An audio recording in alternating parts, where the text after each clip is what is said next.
Then you promised my husband would be a diamond bachelor. So where's the diamond in that? And the time before that, you swore no 996 grind. Just lounging with endless eats and drinks. No dieting required. So, am I supposed to be Tang Dynasty's Yang Guifei or what? And you went. Pretty much. Pretty much. Like your family's got some Yang Guifei wannabes stashed away. This time, damn it. I had it lined up just right with your pitch, and you yanked me right back down. Claiming old black a ghost, hooked the wrong soul. No harm done. Right. Damn it all. At least you could have held off 3 seconds before snatching me. Win or lose. Old Yama, this time, if you don't give me a straight answer, I'll go full Monkey King and dismantle your little underworld medic setup. Whoa. Easy now. It is just a thing. This really was a slip-up. I was all set to send you back for the good life, but your body's already been sliced open and autopsied to bits. So heading back now, no dice. Hey, why not just toss you into the next one? Where to next? What role? Crown Princess, consort of Northern Zhou's Prince Ping's mansion. Prince John's the war god of Northern Zhou, you know? His status is top tier, but the real kicker, 1.85 meters. Killer abs, handsome as hell. Oh, wow. Talk about a stunner, old Yama. What is the catch this time? that prince is actually that perfect. So how the original crown princess consort kicked the bucket to hand the gig to a horny ghost like me. The original host ate something she really shouldn't have. Summon her ghost over here. I'll grill that stubborn old spirit myself. No way. You're pulling one over on me this round. Hurry and call over the original owner's ghost.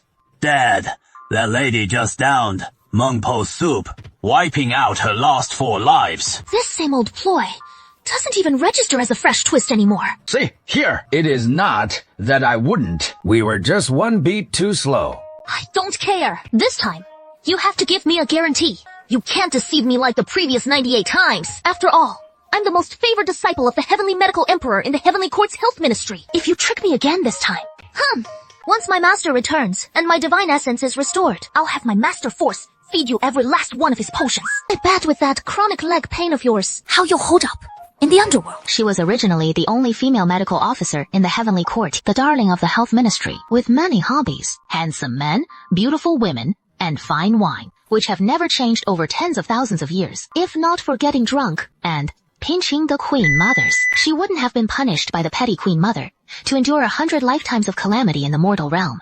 Then, I'll preserve your heavenly eye for you. And if there is trouble, you can summon black and white impermanence anytime. Being the boss of ghosts in the mortal world, and as the crown princess consort, you'll definitely never lack for money. That sounds pretty good. The most crucial part is finally being able to openly romance a handsome man after all these years across heavens and earth. Even if reborn as a cell, she hasn't been mounted by a boar, so she readily agrees. All right. Sister Meng, we've met again. You look even more beautiful now. That means you'll have to collect one more female soul. Little doctor, what is my persona this time? It is all right. It is all right. The so-called lion concubine said this, leaning forward slightly. The handsome men's bones I collected in my previous life have been quietly returned to your place. Sister Meng, take your time to appreciate them. Oh, right, Yama.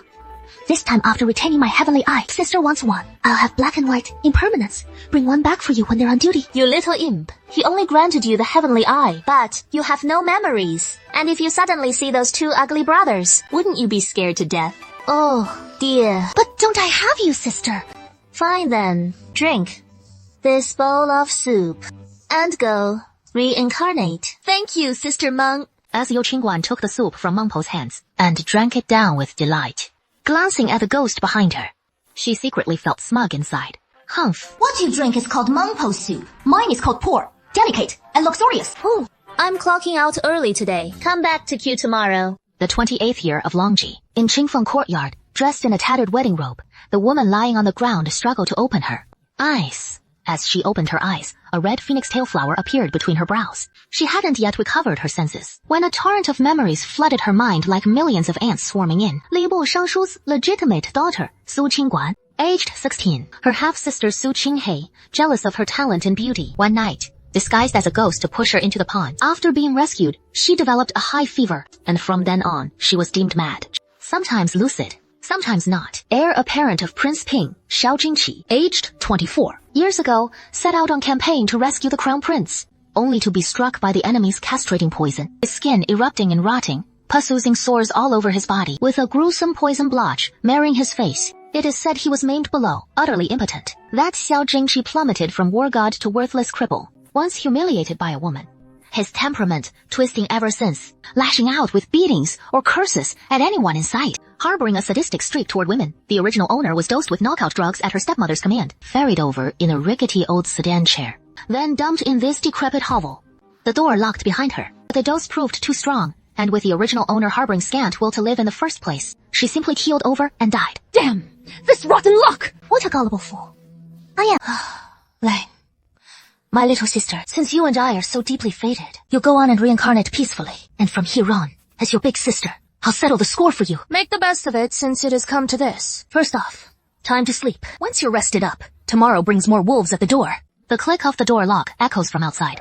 Su Chingguang keeps up her faint sleep. Who would have thought, despite being called a madwoman, she is actually quite the looker. As he speaks, his sleazy hand slithers towards Su Chingguang's collar. You, madwoman. How dare you snap my finger? Who the hell are you?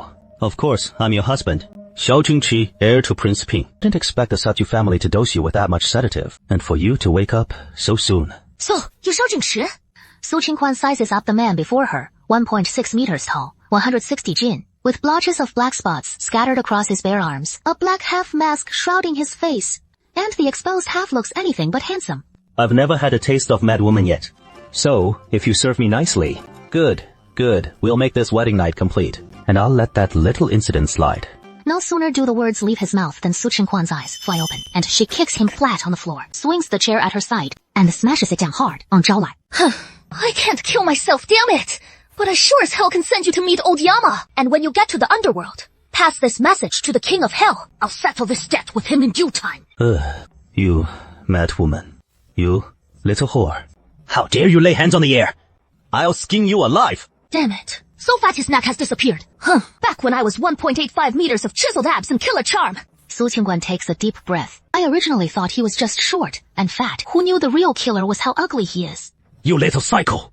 Tomorrow, I'll have someone tie you up and snap you in half. Skin you alive and rip out your tendons. So damn ugly. And all you got are these same tired threats. Your granny here grew up chowing down on bear gall. So threats. They don't scare me one bit. With that, she lifted her foot and stomped down hard. The crisp crack echoed like eggshells smashing. No more ruining lives for you. You just got the bad end of the draw meeting me. Su Qingguan took one look and spotted the blotches on this creep. Souvenirs from all his brothel hopping. Nasty STDs. Wonder what bribes old King Yama took from the Queen Mother. Each reincarnation more absurd than the last. Might as well have been born a pig. Ow! This original body's way too frail after just this little action. And I'm already wiped out. She glanced at Xiao Jingqi, sprawled on the floor. So ugly, it is messing with my sleep. Rolled up her sleeves, flexed a bit, grabbed him by the ankle and dragged him out, all the way to the outhouse, and chucked him straight into the cesspit. Dusted off her hands. Perfect. Shit belongs right where it is. What time is it already? The new bride slept in till the sun was 3 poles, high on her first day through the door. And if word gets out, it'll be the talk of the town for laughs. So why aren't you hauling yourself up to get to work? Our household shelled out plenty of silver to bring you in as a bride. Looks like the legendary wicked mother-in-law has shown up. Oh, splendid. Just splendid. I've only just shaken off one headache, and here is another barging right in. My lady, I've got a gut full of fire with no outlet to vent it. That little nutcase is off her rocker again. Spouting nonsense. What are you dawdling for? Those dozens of chamber pots in the backyard are still waiting to be scrubbed. From now on, you'll scrub those chamber pots first thing every morning. No scrubbing done. No breakfast for you. You still think you're that little nutcase. Just cause you're the heir's consort, you get to laze around. Can't you quit your yapping first thing in the morning? You're not even letting folks catch a wink. You little maniac. You know you're no mad woman. Yet you poke the bear. Fine then. I'll flip out just for your viewing pleasure. On to scrubbing those chamber pots. Where are they? Then, I'll head there. I know the spot.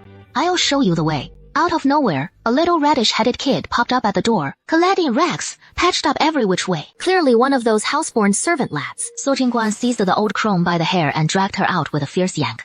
The old crone, howling in agony from the tug, clutching her head in both hands and letting loose a torrent of curses. You little maniac! Let go of me this instant! Or, I'll give you a lesson you won't forget. Su Qingguan came to an abrupt halt and barked at the little radish head. Hand over your socks. Spotting Su Qingguan barefoot, he figured she wanted to borrow his socks again. Fit or no fit, he plunked down on the ground and yanked them off. That old hag was muttering curses under her breath, when suddenly, Someone stuffed something right into her mouth. What are you gaping at? Lead the way. I'll get you some new socks later. Little Radish Head scampered ahead with pattering steps, leading the way. If only he'd known it was a sock gag, he'd have stepped in some chicken droppings first. And they made their way straight to the backyard. Right here.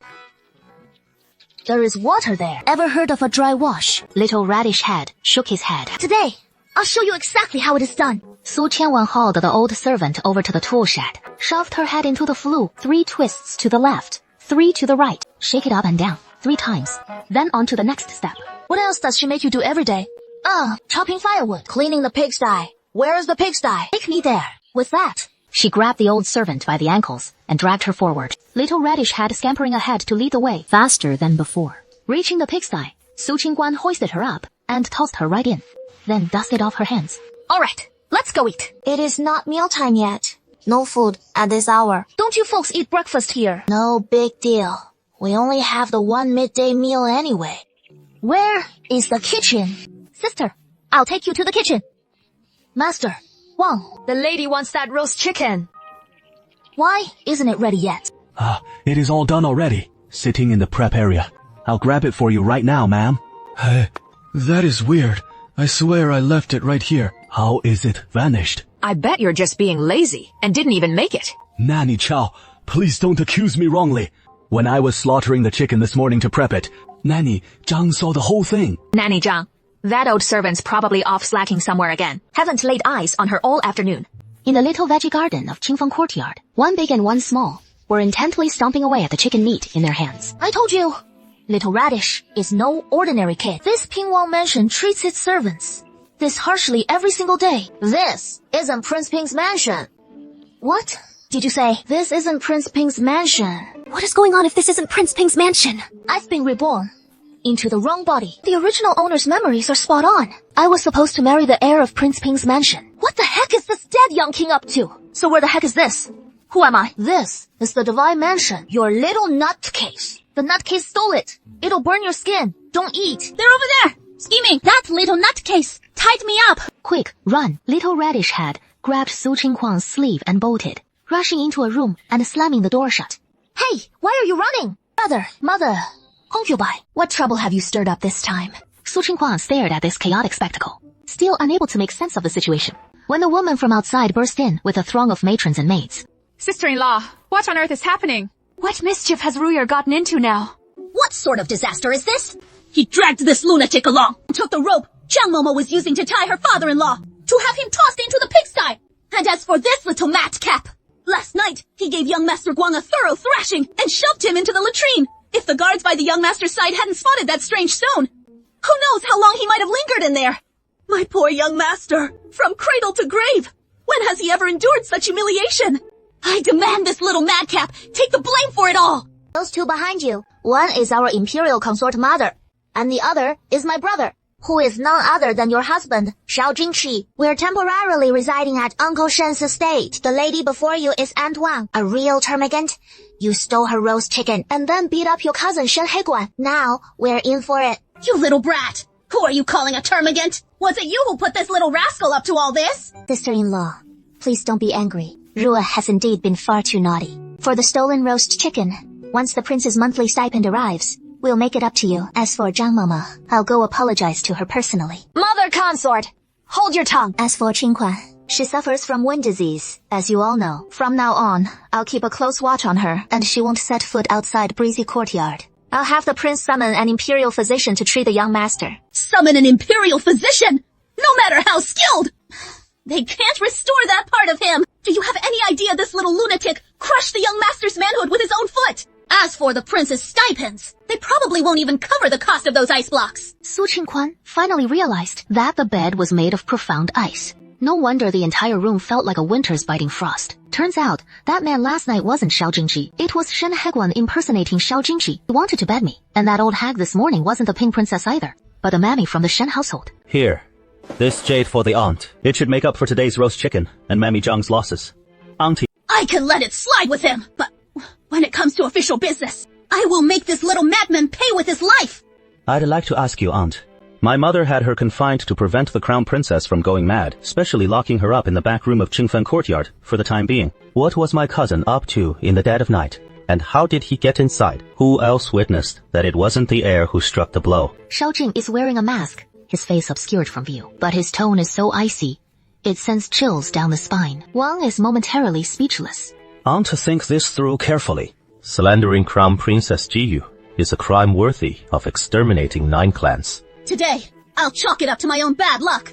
But sooner or later, that little madman will pay with his life. She is the Crown Princess. Aunt, choose your words wisely. As Wang itches to throw a tantrum yet cowers, before Shao Jing, though he is now branded a useless fool, the aura radiating from him is enough to cow everyone in the room. Moreover, the emperor dotes on him more than even the crown prince, so behind closed doors, it hardly matters. But on the surface one must still keep up appearances. Just as he tucks the jade pendant into his belt to pocket it and turns to leave, Su Qinghuan snatches it away with her quick eyes and faster hands. Little madman! What do you think you're doing, little madman? Little madman! Did you teach the little madman that trick too? You know I'm unhinged, and you still ask what I'm up to. Of course, I'm losing my mind. Absolutely not. She is your aunt, for heaven's sake. Huh, this wretched old aunt thinks she can boss around my lady like some nursemaid. Aren't you afraid? It'll cost you years off your life. You little lunatic! Today, I'll skin you alive! Su Qinghuan suddenly breaks into a wicked, enchanting smile. His icy gaze locked onto Lady Wang, as if piercing right through to Mama Zhang lurking behind her. You hide first. Once I'm done, you can climb back up. Lady Wang and Mama Zhang exchanged uneasy glances. Who is this mad fool chattering to? Do you even grasp it? All this pointless blather. Are you going to scram? If you won't, I'll thrash you. Right along with her. So much nonsense. Are you getting lost? If not, we'll beat you too. Hearing this, the ghost obediently floated aside. Madam. The old slave sees he has clearly lost his mind right now. As soon as Nanny Zhang finished speaking, Su Qianwan grabbed a nearby stool and hurled it over, smashing it hard into Nanny Zhang's forehead. Ouch. It is you who forces a 10-year-old kid to smash dozens of chamber pots every day and do all the heavy, dirty labor. He chose to work off the debt himself. Yet your Ping Prince's mansion owes our Shen mansion a hefty sum of silver. And you even borrowed 100 taels to marry her. You can't make a 7 or 8-year-old scrub chamber pots. Su Qinghuan snatched the tea tube from the table and flung it right at Nanny Zhang's face. Damn it. Get it now. The ghost gave Su Qinghuan a big thumbs up. Shut up! Mother. Who is sister-in-law talking to? There is no one in that corner. She must be having a mad fit. Yeah, little. How dare you strike me? And you just stand there allowing it. Get out of here right now! Before Madame Wang could finish, Su Qianhuan snapped her finger with a sharp crack. I can't stand people pointing fingers at me. How you all gawking at? Tie her up already! Sister-in-law, it is all a misunderstanding. Misunderstanding? You call this a misunderstanding? Old Shen, step back. Shaoluo, stay put. Have old Shen hold her down. Don't interfere anymore. Xiao Jingrui rushed forward and bear hugged his mother tightly. This mad sister-in-law actually dares too. Su Qianhuan clamped Madame Wang's neck with one hand. Whoever dares come closer. So I snapped his neck. Everyone in Northern Zhou knows I'm a madwoman. And a madwoman's madness breaks no law. Even if I slaughtered every soul in this room, nothing would happen to me. You little maniac! Don't try to scare me with that nonsense! I've told you, that little maniac isn't someone you can just save. Looks like you're spoiling for a fight. You little squirt, waving that butcher's knife around. While I'm off guard, you try to strike. Wendy isn't one to be trifled with. Hurry and get rear off me now. If this keeps up, someone could end up dead. Xiao, Jingru, Wenwen, be a good girl. Xiaofeng, you just wait. And he's got a 2-meter cleaver right here.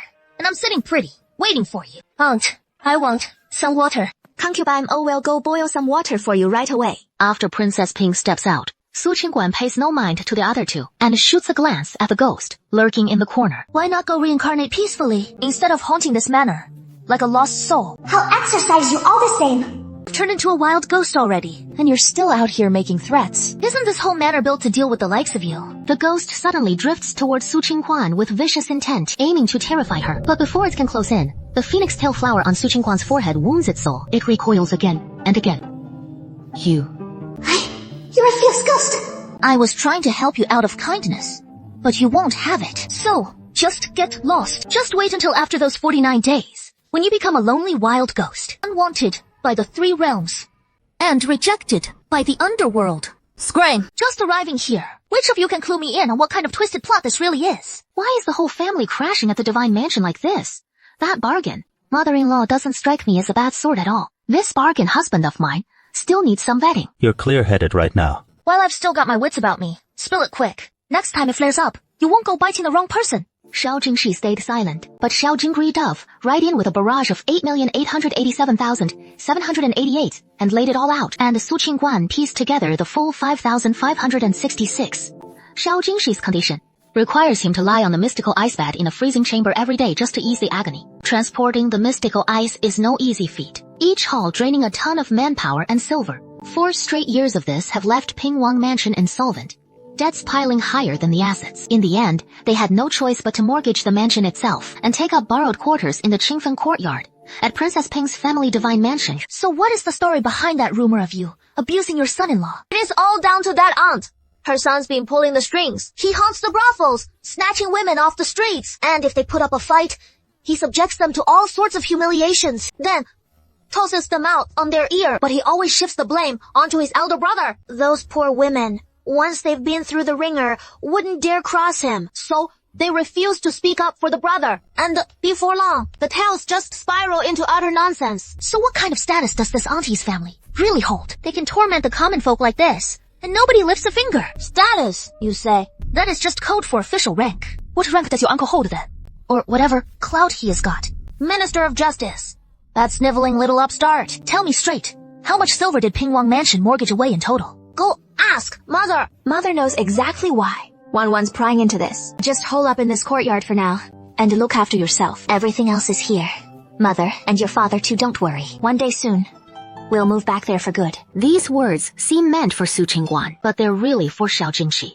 Good boy. You must be parched. Here, have a sip. Can I see your face? You sure about that? This face of mine has scared folks to death before. No matter how ugly, it is still ugly. But nothing compared to Shen Heguang and that ghostly little aunt lurking in the corner. Where exactly am I? Ugly. Poor child. Looks like this. Madness runs deep. I know they forced you into this marriage too. If you catch sight of it, I couldn't bear it.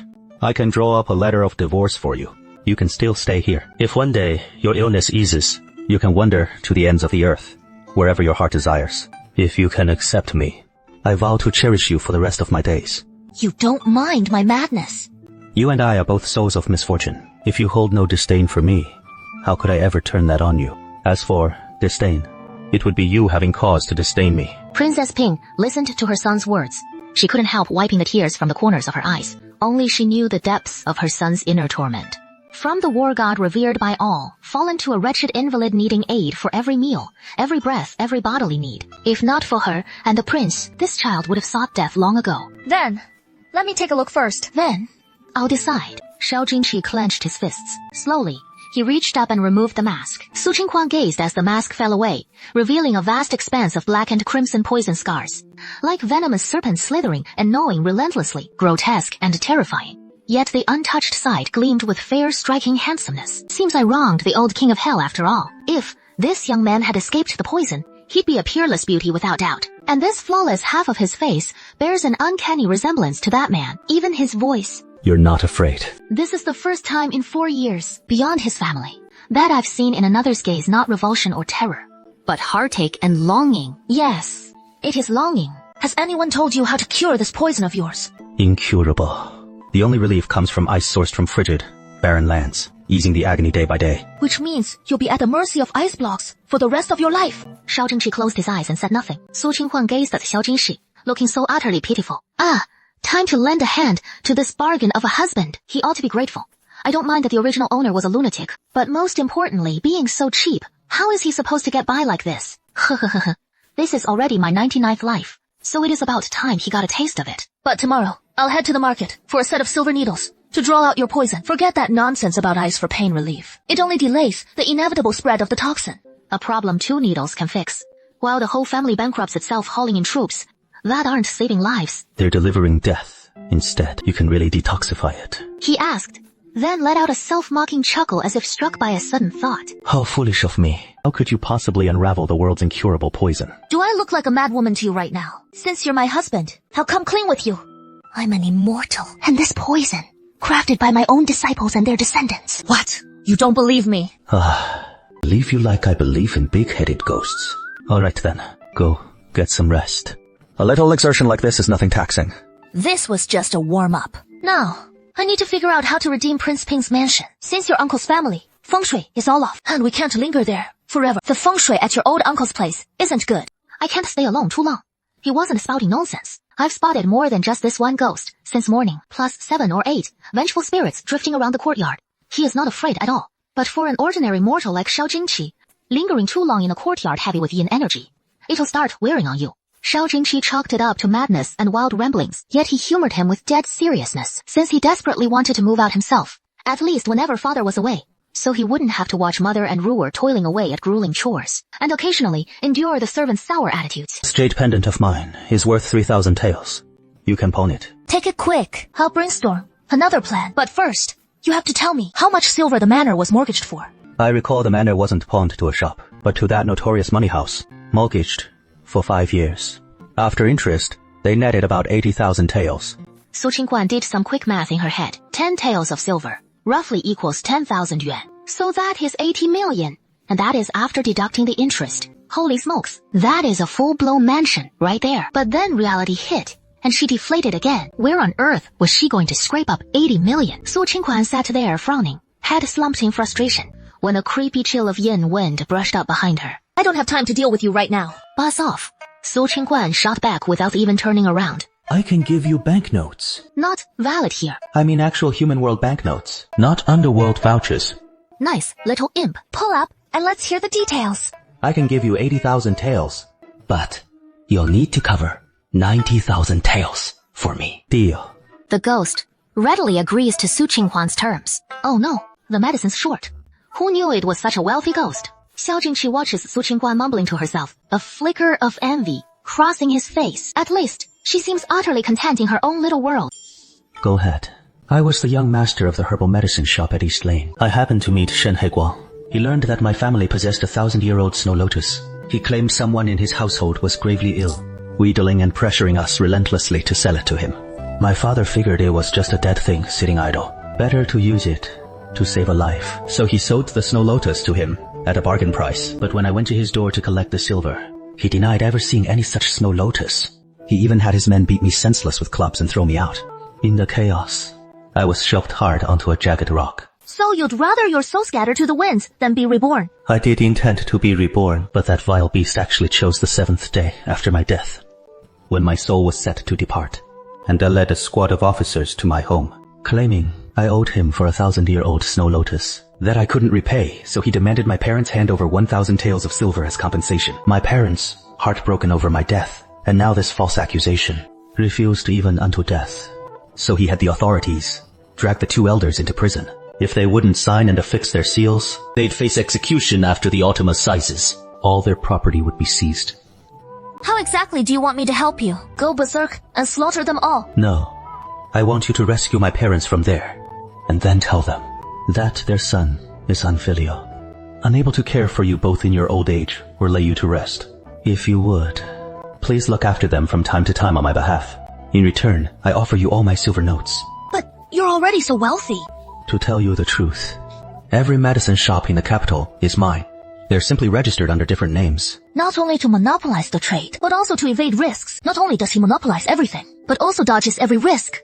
And what about you? Ever since I began haunting Shenhe Palace and tormenting their auditors a few times, he hired a Taoist priest to set up this binding array, trapping me here, unable to reincarnate, and these vengeful spirits as well. They're all from the decent women he forcibly claimed as his concubines. And once pregnant, Wang forced abortifacient potions down their throats to end it. Whether I reincarnate or not is beside the point, as long as my parents are safe and well. Oh, right. Then I understand. But first, you need to tell me how to get those silver notes. To me, if you dare try to deceive me, I'll be far more ruthless than Shenhe Palace ever was. I've stashed some private savings at the Shenzhuang money house, roughly 200,000 taels. And even my parents have no idea. I was saving it for any emergencies that might come up later. The 200,000 taels I can withdraw are just my secret savings. And this apothecary pulls in plenty of profit each year. Pay me half as a deposit up front, and the balance once the job's done. I'll go with you to the money house right now. No, rush. We can talk about it in a couple of days. Su Qingguan said as he turned toward the house, needing to think it over carefully how best to carry out the rescue, when suddenly he glanced at Xiao Jingqi, quietly reading nearby. A sudden, unease gripping his heart. Could you save me? Just this once. I'll believe whatever you say. Su Qingguan couldn't make out his facial expression, but judging by the sound of his voice, it had to be the red fool's telltale look. If I can draw out the toxin from your face, would you trust me? Just this once. He had studied how the poison on Xiao Jingqi's face differed from the toxic smoke burns on his body. The burns demanding long-term herbal poultices to heal back to normal. But the facial poison could be expelled with just a few silver needle pricks. Perfect. You can head to Xuanji Hall in the west of the city and mention my name to the shopkeeper. That'll definitely do the trick. Off we go. Xiao Jingqi watched Su Qingguan amusing herself with glee, a smile tugging at his lips as he shook his head. Might as well think of it as keeping a little pet, and when the time comes, I can just shut the door and let Bobo loose. Not a bad deal, actually. Just fetch me a set of silver needles. Ear. PFFT. Forget it. Miss. Even the cheapest set of silver needles costs 1 tile of silver. So, Misa, how exactly do you plan to pay? How to pay? How on earth are you going to manage that? That is simple enough. Just pay with silver. Loose silver scraps. Or even silver notes would work. No money. You keep saying, no money. Broke as you are. Loitering around here like this. What is your angle? Begging for scraps. There, you see that? That corner across the way. That is more your speed, your proper haunt. I don't have any silver, but I've got someone who can sweet talk his way through anything. Oh, wait, roll? No, not that. PFFT. PFFT. PFFT. What? Drivel about humans and ghosts mingling. Quit your nonsense right here and scram. Quit holding up my business. Su Qingguan turned to the male ghost at her side. Come on, hurry up and tell me your name. Chenhua. Su Qingguan forced a grin and quickly turned to the shop assistant. Chenhua. She sent me over. He Chenhua, is it? Well, I'll throttle you, you blasted He Chenhua. What He Chenhua? Nonsense. And dragging He Chuye into it too. Get lost. Get lost. Get out. Hichuyu is my little sister. Whether she's your sister or not, we can sort that out later. First things first. Explain what is going on here. I really have no idea. It is Xuanji Hall, no doubt about it. I'm the young master of the place. The shop assistant stared at Su Qingguan. After all this commotion, she is nothing but a lunatic. Hurry up and get lost. If you don't leave now, don't blame this stick in my hand for not holding back. If you don't leave now, don't blame this stick in my hand for not having eyes. Su Qingguan couldn't dodge in time. She instinctively squeezed her eyes shut. Yet the expected sting from the stick never came. Su Qingguan slowly opened her eyes, where a tall upright man gripped the waiter's fire poker in his hand, shielding Su Qingguan firmly behind him. Su Qingguan stared at his back in a daze, her little fangirl ears perking up with excitement. He doesn't look like more than a poor fellow. Little brother, why get so worked up? Yes, you're absolutely right, sir. So what kind of silver needles does this young lady need? The expensive ones. Give this young lady the cheapest set of silver needles and put it on my tab. He has already owed us for over a year's worth of herbs without settling the bill. Yet here he goes, playing the generous hero. The man coughed awkwardly. Hey, sir, are you trying to get the shopkeeper killed? I've had it ready for you for ages. Waiter, thanks. As for the money, I'll settle it all next time. Heh. All right, that is what you say every time. But I've yet to see you actually follow through. Here is what you ask for. Take it and be on your way. Su Qingguan wiped the drool trickling from the corner of her mouth, gazing fixedly at the man's face, stars practically bursting from her eyes. This man, aside from being a touch older, is strikingly handsome. Little miss. Little miss. The man looked at Su Qingguan, her gaze utterly vacant, as he called out to her several times with no response. Haha. Can't you tell? He's not just unhinged. He is a hopeless fangirl too.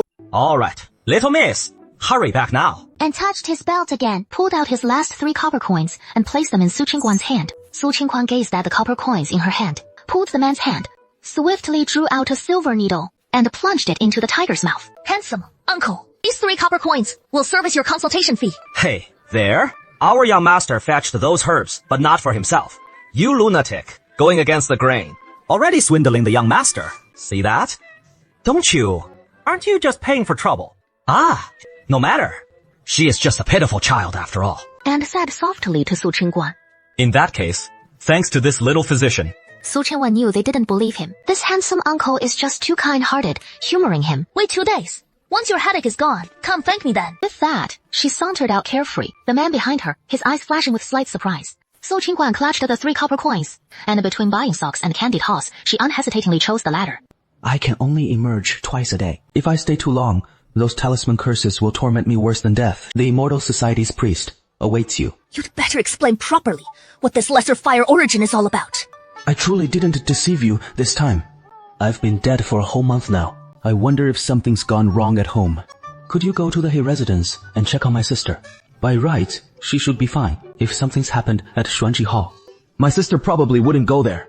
I can give you another silver bill. Life and death calamities are fated. It is not something a quick visit from me can resolve. So why did you help me save my parents? Our paths crossed. You lent me that money, and I ferried your soul across. It is destiny and karma, too. But meddling too deeply in others' karma invites backlash. Still, I can ask Black and White Impermanence for you about your sister's lifespan and her coming tribulations. You can actually summon Black and White Impermanence. Black and White Impermanence commands serious respect in the underworld, on par with the Emperor's chief eunuch. What in the world are you? How can you just summon underworld spirits like it is nothing? You can even spot those stinky Taoists who hassle me, even if they've got a trick or two up their sleeves. But all they really do is push around ghosts, like us who have nowhere else to turn. They sure couldn't summon bigwigs like Black and White Impermanence. Sigh, this is so vexing. Su Qingwan kicked the river ghost and bellowed. No mere thing! Passers-by on the street shot strange glances her way. Women with children clutched their little ones tight, hurrying off. The river ghost wore a look of utter grievance, rubbing his backside. It doesn't hurt. But if you keep yapping, I'll slap a talisman right on your forehead and pin you motionless right here. Higgy clamped his mouth shut and trailed behind Su Qingguan, drifting back to the divine abode. As they made their way to Qingfeng Courtyard, they passed the spot with the Taoist's array eye, where a half-gnawed cucumber from the temple dog was jammed straight into it. River ghost. What the heck is that lunatic? He actually busted this ghost array with a leftover cucumber, just like that. Inside Qingfeng Courtyard, Su Chengguan pushed open the door and saw Xiao Jingqi lying on the mystic ice bed. His tightly clenched fingers betrayed the intense pain he was enduring right now. But the instant he opened his eyes and saw Su Chengguan, he still spoke in a gentle tone. Are you hungry? Mother Consort has already gone to prepare the meal. And it'll be ready to eat in no time. I've told you already. Don't lie on this cursed ice slab. Why? Won't you listen? Let me tell you something first. Right now, I'm perfectly clear-headed, with no trace of my madness. So everything I'm about to say, you need to hear loud and clear. Xiao Zhengshi listened intently to Su Chengguan's words, nodding reflexively in agreement. Though I suffer from bouts of madness, I'm clear-minded most of the time. When I was confined to that rundown little courtyard, an old man with white hair would often come to visit me, teaching me the arts of healing and a few other secrets. So if you trust me now, I'll administer the acupuncture for you to ease your pain and dispel the poison spots on your face. Of course, if you don't trust me, then keep sleeping it off with those ice compresses. What do you say? Rest assured, at worst, it won't make things any worse than they are now. It is just a couple of simple needles. Nothing more. Then, go ahead and do it. Fine then. Might as well humor him. Su Chengguan gazed at Xiao Zhengshi, her expression like that of a reluctant young lady, yielding with a touch of affection. I'll be gentle. Then without ceremony, she inserted needles into his forehead, the crown of his head, and the base of his skull, drawing forth vital essence. After a moment, Xiao Jingxi stared at his head, now bristling like a hedgehog's quills, and muttered, "This is what you call just 2 needles." Su Qingguan wanted to add more, but she was out of needles. The last silver needle in hand, she swiftly pricked the phoenix tail point at the tip of her own brow, her eyes rolling upward in focus, and once she felt the blood welling up, she pressed her forehead to Xiao Jingxi's lips for him to draw it in. Seeing that Xiao Jingxi wasn't sucking, she urged him on. Come on, suck it up. What are you waiting for? I wouldn't offer this to just anyone. You know. Xiao Jingxi froze for a beat. Then, as if compelled by some unseen force, he followed Su Chengguan's lead and began to suck.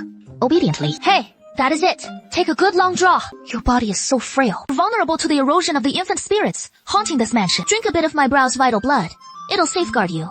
That array nexus has already been destroyed by him, the whole courtyard swarming with malevolent spirits and river ghosts. And before long, someone in this house is bound to meet with misfortune. Ghosts are manageable. They know to seek out their debtors. Those heroic spirits don't discern between good and evil, harboring deep-seated grudges that make them quick to harm the innocent. Big brother, I wasn't calling for you all. I didn't see a thing. This could easily harm the innocent. Big brother, I wasn't calling you to. I saw nothing. What is it, Mother Consort? Oh, Mother Consort is calling you for dinner. But no need to rush. I've asked Mother Consort to save some for you. You too. Carry on. With that, Xiao Jingrui bolted like a streak of smoke. Why is your face flushed like that? It is late in the day. You must have seen wrong. Su Qingguan glanced up at the scorching sun overhead, as if my eyes had been gouged out. That can't be right. When can we pull this needle out? In another half an incense stick's time. Even with these memories, it is not all good. My mind's still trapped in the tech era of my past life. Inside the kitchen, Princess Ping listened to Xiao Jingru's animated retelling. So you're saying your big brother and sister-in-law were getting intimate? Far from just that. Spare me. If I'd been a moment later, I never dreamed your big brother had a taste for this. At first, upon learning of the Xu family substitute bride, I feared he'd feel humiliated and distressed. Back when he was well, he'd scarcely glance at any woman, and he even repelled any from drawing near. Now, in his state, he shuns them from afar. Were it not for the prince setting his mind at ease, he might have believed it himself. The outside rumors claim he is incapable in matters of the bedchamber. Your sister-in-law has only just wed into the family, and like your big brother, She too is a child of misfortune. Thus, in all things henceforth, you must yield to her. understood. When she wed your big brother, Be it in clarity or confusion, Shed not a tear in protest. father and mother will one day depart this world, leaving you behind. Your Highness, Riar, take good care of your brother and sister-in-law, and ensure no one takes advantage of them. Wan's here. Come on in and have some food. Su Qinghuan strolled right in, picked up an empty bowl, added some vegetables and 2 pieces of braised pork, and pushed all the remaining braised pork into Xiao Jingru's bowl. You go ahead and eat it. I don't like braised pork. I'll cut these 2 pieces for you. Looking at the braised pork in his bowl, he swallowed hard, couldn't hold back, and quickly devoured the 2 pieces of meat. Overwhelmed. So touched. I knew my heart would melt inside. Licked his lips and headed into the house, placed the bowl on the table. Dig in. You first. Just had a steamed bun. I'm not hungry. You'll eat. Today's dish actually carries a hint of meat flavor. Must be because it has been so long since I last had any meat. Tomorrow, I'll have Mother Consort pawn this fish pendant to buy you some meat and make these fabrics into clothes. It is off from the heart, so rest easy. It is just a temporary pawn, and we'll redeem it when the chance comes. Where did he get it from? When I was born, I often fell into comas. One day, Mother Consort encountered a lame, somewhat deranged old Taoist. He said I was missing one paw, but this jade pendant could help me, keeping me no different from others for now. As for the lost soul, it would take a turning point to recover it. What kind of turning point? The old Taoist didn't specify. Oh, right. Let's not talk about that. Can you remove this needle from me now? The wound on your body requires a special medicine, which I don't have the silver for yet. So once I earn some money, I'll treat you properly. And fix that leg of yours, too. The male ghost and Shonghua poked index fingers at each other. You said you'd help me check on my sister's condition. Wait until midnight. At that moment, Xiao Jingshi's eyes bulged like bronze bells, his finger pointing at the figure behind Su Qingguan. Him. You can see him. He is a ghost. He is a ghost. Does that mean I've come back to life? Su Qingguan rolled her eyes. And that ghost of hers is so ugly. That is a pretty thought. Maybe it is because you've had a special constitution since childhood, and now you've taken some of our blood, so you can see ghosts too. All right. Huan, put a hot towel on your face, and once it is applied, those poison marks will fully fade away. So, that means, all those times you were muttering to yourself, you were actually talking to him. Not entirely. Sometimes, I really was just talking to myself. In that case, you're not sick. It is you all who always thought I was. Then why can you see ghosts?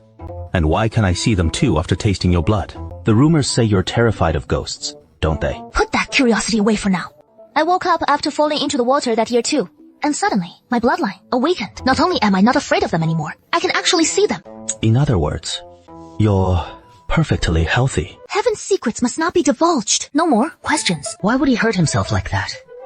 Only to complain to you alongside that ghost of his. Xiao Jingji, however, calmed down. Su Qingguan suddenly thought of something in this world. You are the heir apparent. Can you get his parents out? This should be straightforward.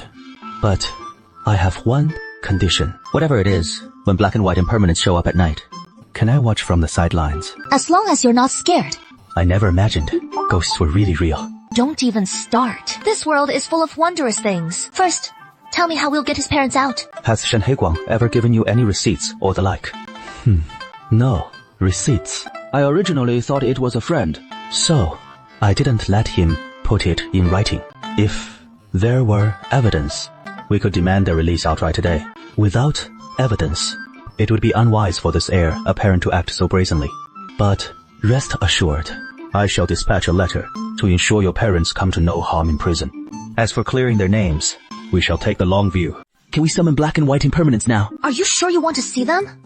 They're pretty terrifying. Xiao Jingji nodded vigorously, like he was pounding garlic. Oh, all right then. Su Qingguan closed her eyes, her lips moving ever so slightly, as if silently reciting an incantation. Suddenly, the phoenix tail flower on her forehead began to glow faintly. Where is the ghost? Why hasn't it appeared? It is right behind you. The man in white wore a gentle smile, tall and slender, with a deathly pale complexion, and a strikingly feminine demeanor.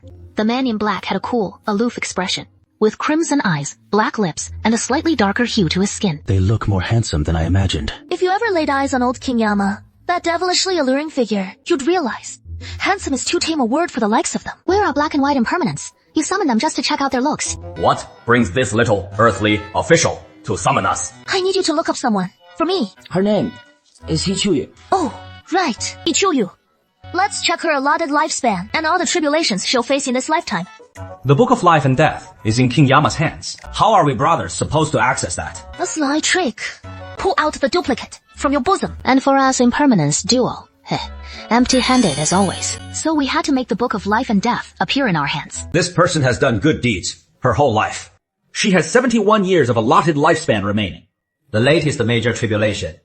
It's the greatest ordeal she'll face in this life. If she can't overcome it, she'll become a short-lived ghost. But doesn't she still have 71 years of lifespan left? How could she end up as a short-lived ghost then?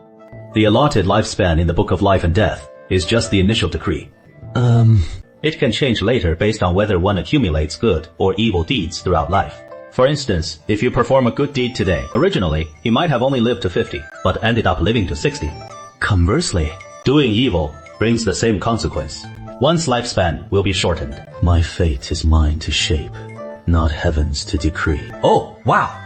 This young fellow's got some smarts.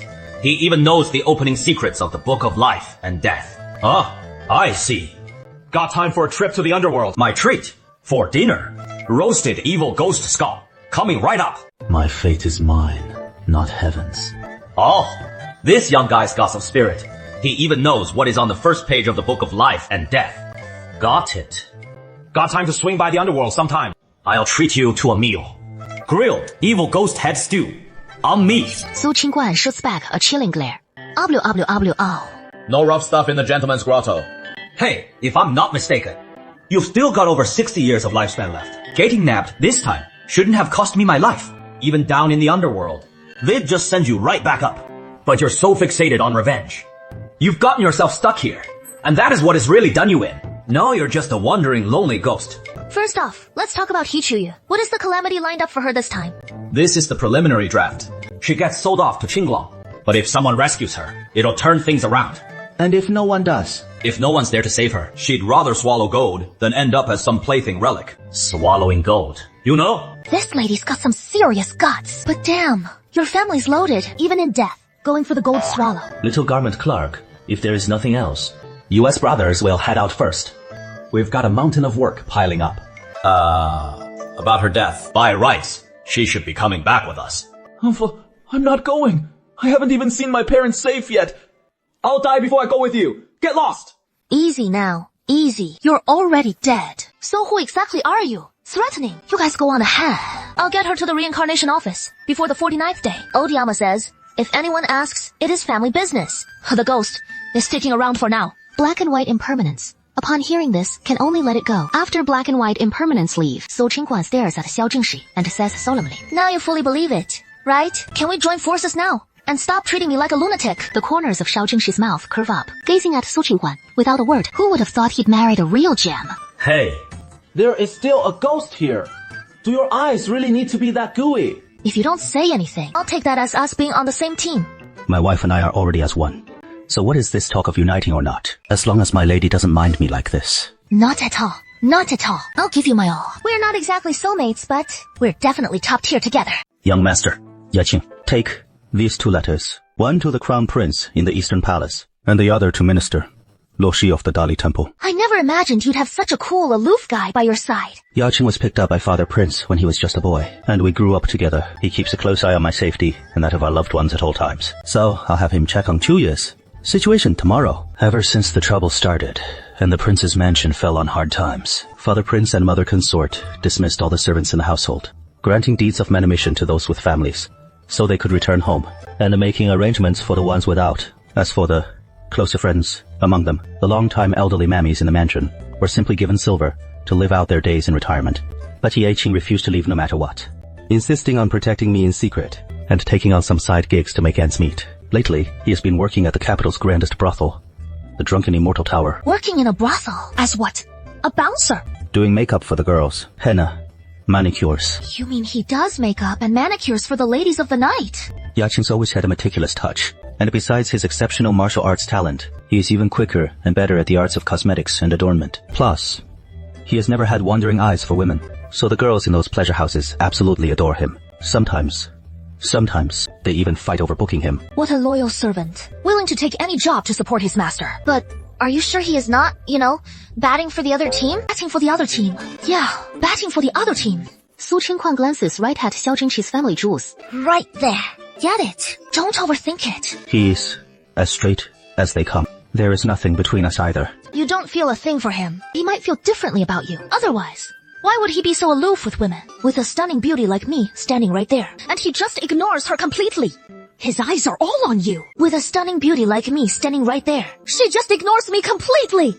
Her eyes are all on you. Bored. She just crashes out. Lady, are you done with me now? Sure. You can share my bed, but I gotta lay down a few ground rules. First.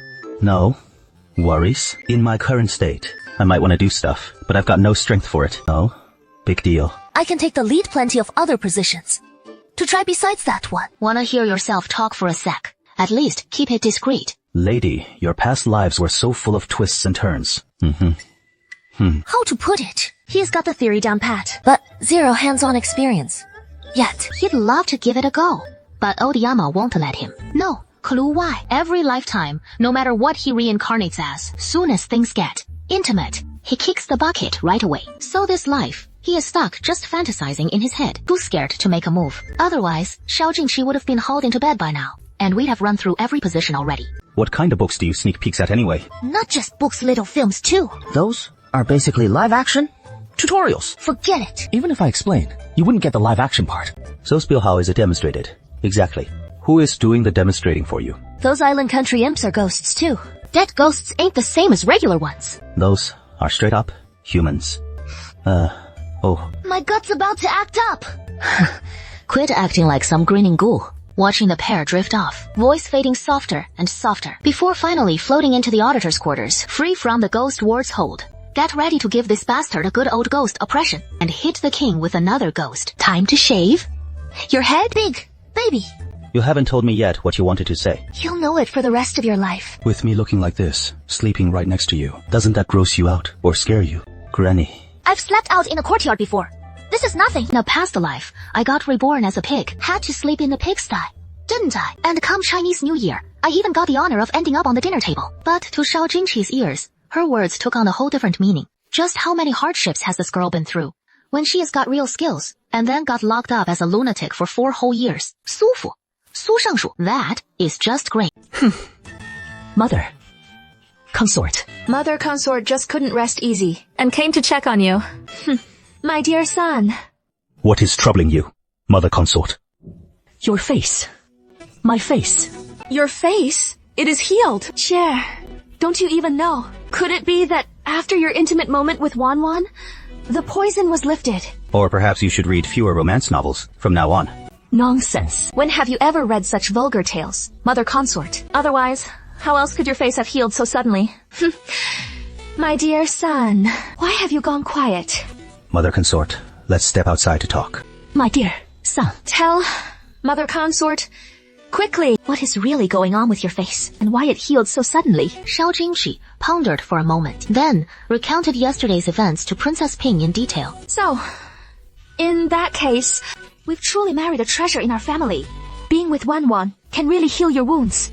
It certainly seems that way now. But for now, perhaps it is best not to spread this around. Alright, the poison isn't just from the toxic smoke attack by the Western UA forces on the battlefield, but also from another source that caused your face to become like it was. It is said to be due to long-term ingestion of a colorless, odorless poison. Moreover, that ice jade bed doesn't just fail to cure the illness.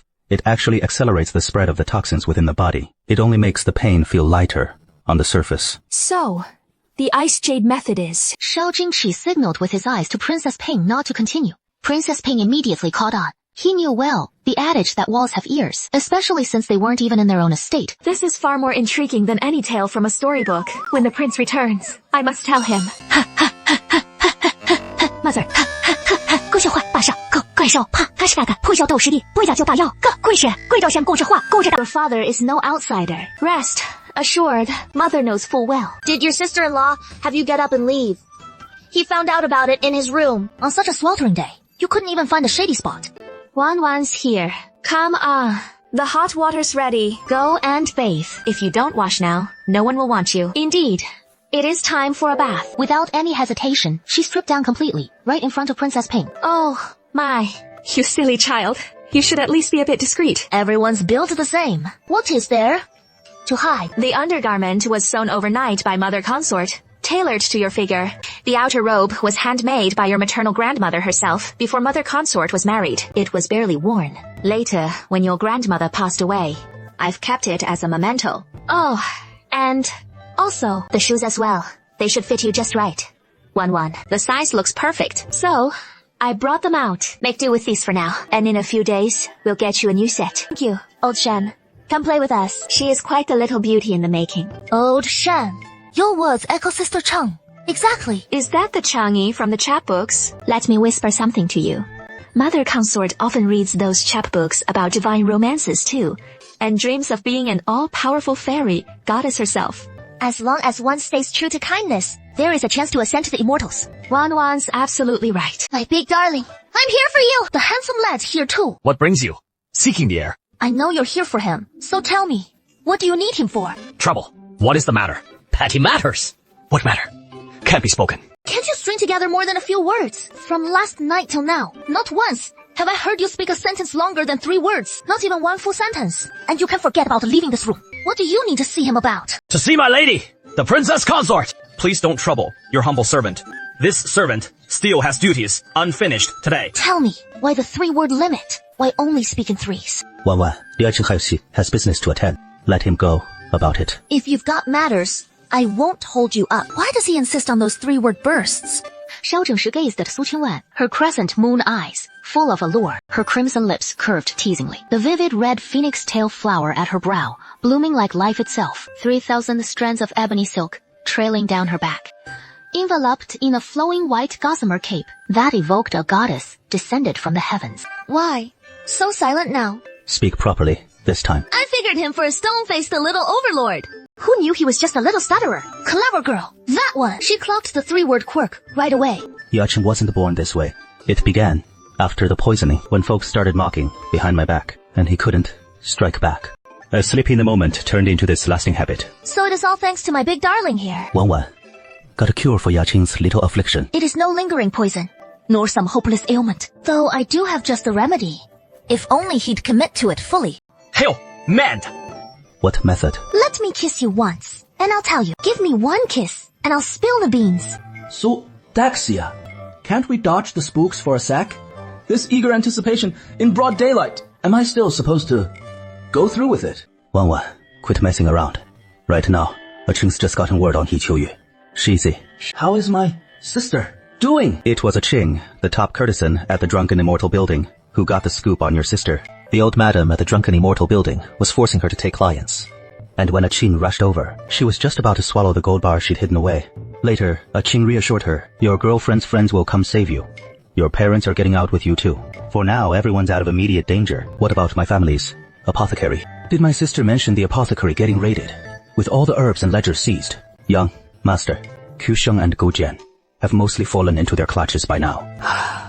I'll go settle the score with them right now. Go in there! And you're just asking for your soul to scatter. The river ghost deflated the moment he heard that. Being a ghost for the first time, you might not get how the 3 realms have their own rules. If you haunt a living world and show yourself to too many folks, your soul's bound to scatter. Since I've taken your coin, I'll see this through to the end for you. Be a good listener, and I'll pull strings for you. Act up, and you're on your own. So, Daxia, my bad. So, what is our next move? Unbeknownst to him, Xiao Jingqi was eyeing Su Qinghuan at that very moment. Why are you staring at me? I had no clue. Wan had set her sights on me ages ago, back on her husband. No less. Su Qingguan could see her scheme was busted, so she put on a straight face. This is what I call taking the scenic route to victory. 1 favor or 2, it is all the same to you. Might as well make it count. Might as well handle it all at once. After all, I'm earning his money to redeem the Wangfu. Yeah. That makes sense. My close friend from the Dali Temple. We bonded while he was overseeing that road project. I've already written to him to keep an eye on your parents for you. And in a couple of days, the Crown Prince will visit the Dali Temple to personally review the case. Rest assured, we'll make sure justice is served. As for your sister, we can only protect her in secret for now. Once we've gotten to the bottom of things, then bring it all out into the open, so we don't beat the grass and startle the snake. Thank you, Your Highness and Crown Princess. If there's anything else on your mind, just say it. Don't hold back. I'm just so worried about my elderly parents back home. And my little sister too. I want to see them with my own eyes. Oh, is that all? That is easy. I'll take you there myself. There is a stone lion at the Yamen gate, standing guard, and I can't get inside. The brothel, though, it has got plenty of yin energy, which suits me just fine. But even if I go, I still won't get a chance to talk to my sister. Oh, dear. No worries. No worries. I'll go with you. But first, we need to head to the money house and cash in this silver note. Su Qinghuan patted her chest confidently. Nonsense. How do you hit up a brothel without cash? It is getting late, you know. Let's go cash in at the money house right now. Su Qinghuan grabbed Higoi and headed out, while Officer Shao watched the whole scene unfold. And the more he thought about it, the more he felt he'd been played.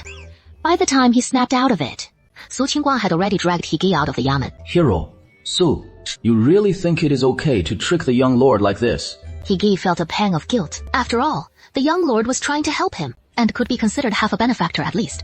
Truth be told, when Yaqing was reporting earlier, he was right there on the roof, hearing every word. After Su Qingguan heard it, she wanted to mix business with pleasure and hit the brothel, dragging him into the act against his will. He did want to see his parents and sister, sure, which is why he'd been roped into this wild ride.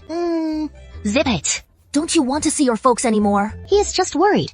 You'll break his precious heart by heading to the brothel. Home is home, and outside is outside. He knows the difference. One person and one ghost arrived at the door of that troublesome money house, and Su Qinghuan glanced down at her outfit. This time, they shouldn't chase me out like some lunatic. Manager Su stared at Su Qinghuan, completely entranced, and Su Qingguan impatiently rapped on the counter. Snapping back to reality, the manager blinked. Forgive me, miss. It is just that you're so stunning. It caught me off guard. Like a fairy indeed. That is when I got lost in thought. I had absolutely no intention of disrespecting you, miss. Su Qingguan rolled her eyes. Granny, I am a fairy by nature. What money are you here to withdraw, miss? Do you have any proof? Tell her it is the savings of the young master of the He-Mansion. Tell him to head to the He-Mansion. The voice of Master Xia. The He-Mansion? Yes. We have those. Miss, do you have the voucher? Su Qingguan glances toward Higui. Higui leans in and whispers a few words in Su Qingguan's ear. Su Qingguan follows suit exactly, whispering softly into the shopkeeper's ear. The shopkeeper's face lights up instantly upon hearing this. The voucher's legitimate. How much does the miss need to withdraw? It is getting late. Miss, please, wait just a moment. The shopkeeper withdraws into the inner chamber. In no time at all, he returns and respectfully hands the 50,000 taels silver note to Su Qingguan. Thank you. Shopkeeper. Oh, and by the way, if I haven't misread the signs, someone here has come down with a strange affliction. And if you owe me, shopkeeper, I'll chop down that locust tree in the courtyard, or else mere festivities won't keep the bad luck at bay. With that said, heedless of the shopkeeper's horrified stare, she marches straight out of the money house, stands on the busy street, gazing at the silver note clutched in her hand. Finding it all feels too dreamlike. This time it went off without a hitch. Quick, tuck that silver note away. Don't flash your wealth around, or you'll draw unwanted eyes. Hey, nonsense. Who dare snatch Granny Silver? Before the words even leave her lips, a beggar lunges from behind, yanking the silver note right from Su Qingguan's fingers. Then, spins and sprints off. Hey, you filthy little thief! How dare you swipe Granny's coin? Ha! Just you wait! I'll make you regret laying a hand on it! Su Qingguan bolts after him in hot pursuit, the scrawny beggar fleet-footed and nimble, with cronies springing up midway to deliberately obstruct Su Qingguan's chase. Higi, tail him and scout out his hideout. You'll pay for this, punk. With that, he vanishes into the ether. Su Qingguan dashed through several alleys, following he, ghost tip, pursuing straight into a run-down temple, and kicking the door wide open with one swift boot. You little rascal! Get out here for your auntie! It was I who stole the silver note. Kill me or give me 1,000 cuts, as you please. But spare these poor wretches. They know nothing of it. It is all on me. For the silver note. The little beggar pulls out a tattered box from under the idol and returns the silver note inside to Su Qingguan. Not a single coin missing. Haven't even had a chance to spend it. You've got hands and feet. Why resort to this sort of trade when you're hale and hearty? Wealthy households won't take us in. Some humble families lure. we're beggars, and after we've toiled for them, refuse to pay, then drag us before the magistrates, where the officials always side with the masters and their lackeys who choose to beg, get caught thieving, and you're beaten to death. Su Qingguan sizes up the little beggar, then glances at the 7 or 8 children trailing behind him. What is their story? Some were snatched by human traffickers, and later slipped away. Others were cast away as babes, and somehow clung to life. And you? Oh no. A year ago, I awoke in this forsaken temple with no recollection of my past. Will you come with me? You won't haul me before the authorities. I haven't the time for it anyway. I thank you for the kindness. My instincts tell me you're a good soul, but if I were to go with you, what would become of them? As Yu Qingguan draws the silver notes from her sleeve, handing 30,000 taels to the little beggar. Hold these in trust for me a while. I'll come reclaim them in due time. Should you choose to join me then, I'll see to their welfare. Have no loose silver on me. So from these notes, spend up to 10 taels as you need. If you trust me, then stop going out to rob. Not everyone will show you the mercy I have. Su Daxian, the human heart is unpredictable. You just handed those 30,000 taels in silver notes to that little beggar. As Yu Qingguan made no reply. If even that little beggar with 30,000 taels remains unmoved, then he is a man worth trusting. Why haven't I seen this fine gentleman before? Since it is your first visit, sir, shall I give you the grand tour? Su Qingguan was utterly dazzled by the flock of enchanting beauties. At that moment, she could only lament her hands weren't numerous enough, nor her arms long enough. The madam of the drunken immortal house had encountered every type of patron imaginable, and had long mastered that suave, ever-charming demeanor. She spotted Su Qingguan's lecherous nature in an instant, her gaunt frame no doubt worn thin from nights of endless revelry. The madam mused inwardly, yet plastered a welcoming smile across her face. This young lord, have you chosen a lady yet? Su Qingguan whipped out a 1,000-tael silver note and slammed it on the table. She boldly declared she'd keep them all, and called for the finest wines and dishes. Just a moment, young lord. I'll see to it at once. Daxian, don't lose sight of the real task at hand.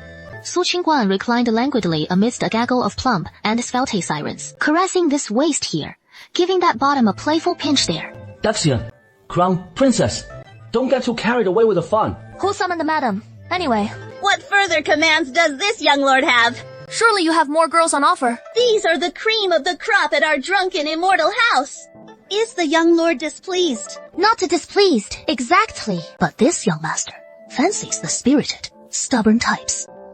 Got any like that? The madam gave a knowing smile at those words. So, he's the type who craves a bit of spice. We do indeed. But our lord here is still green behind the ears. It is just a steep price tag. The madam faltered, biting back her words. Su Qingguan pierced the madam's intentions with a single glance, and fished out another 1,000-tael note, slapping it down with a resounding smack. Let this young master give the goods a proper once-over first, just to say you're pleased, and they're all yours. I'll be back often from now on. Young master, please hold on a moment. I'll get that sorted right away. Bao Tian if you're pleased tonight. If not, this madam will step in personally. This young master fancies the fresh and tender ones. All right then, be off with you, and have the rest of them retire. Young master, give it some thought. Though I'm not quite as youthful as they are, the arts they used to please a man were all taught by me.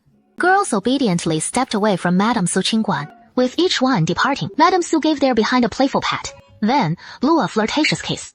Roughly half an incense stick later, the madam ushered in a petite woman with a slender, delicate face, standing out amid the others' heavy makeup and bold attire, like a lotus rising pure from the muddy depths. Madame Su glanced at the ghost's uneasy expression, and knew without doubt it was He Qiuyu. Young master, does she catch your eye? Save for her modest curves up top. The rest is rather appealing. Fine.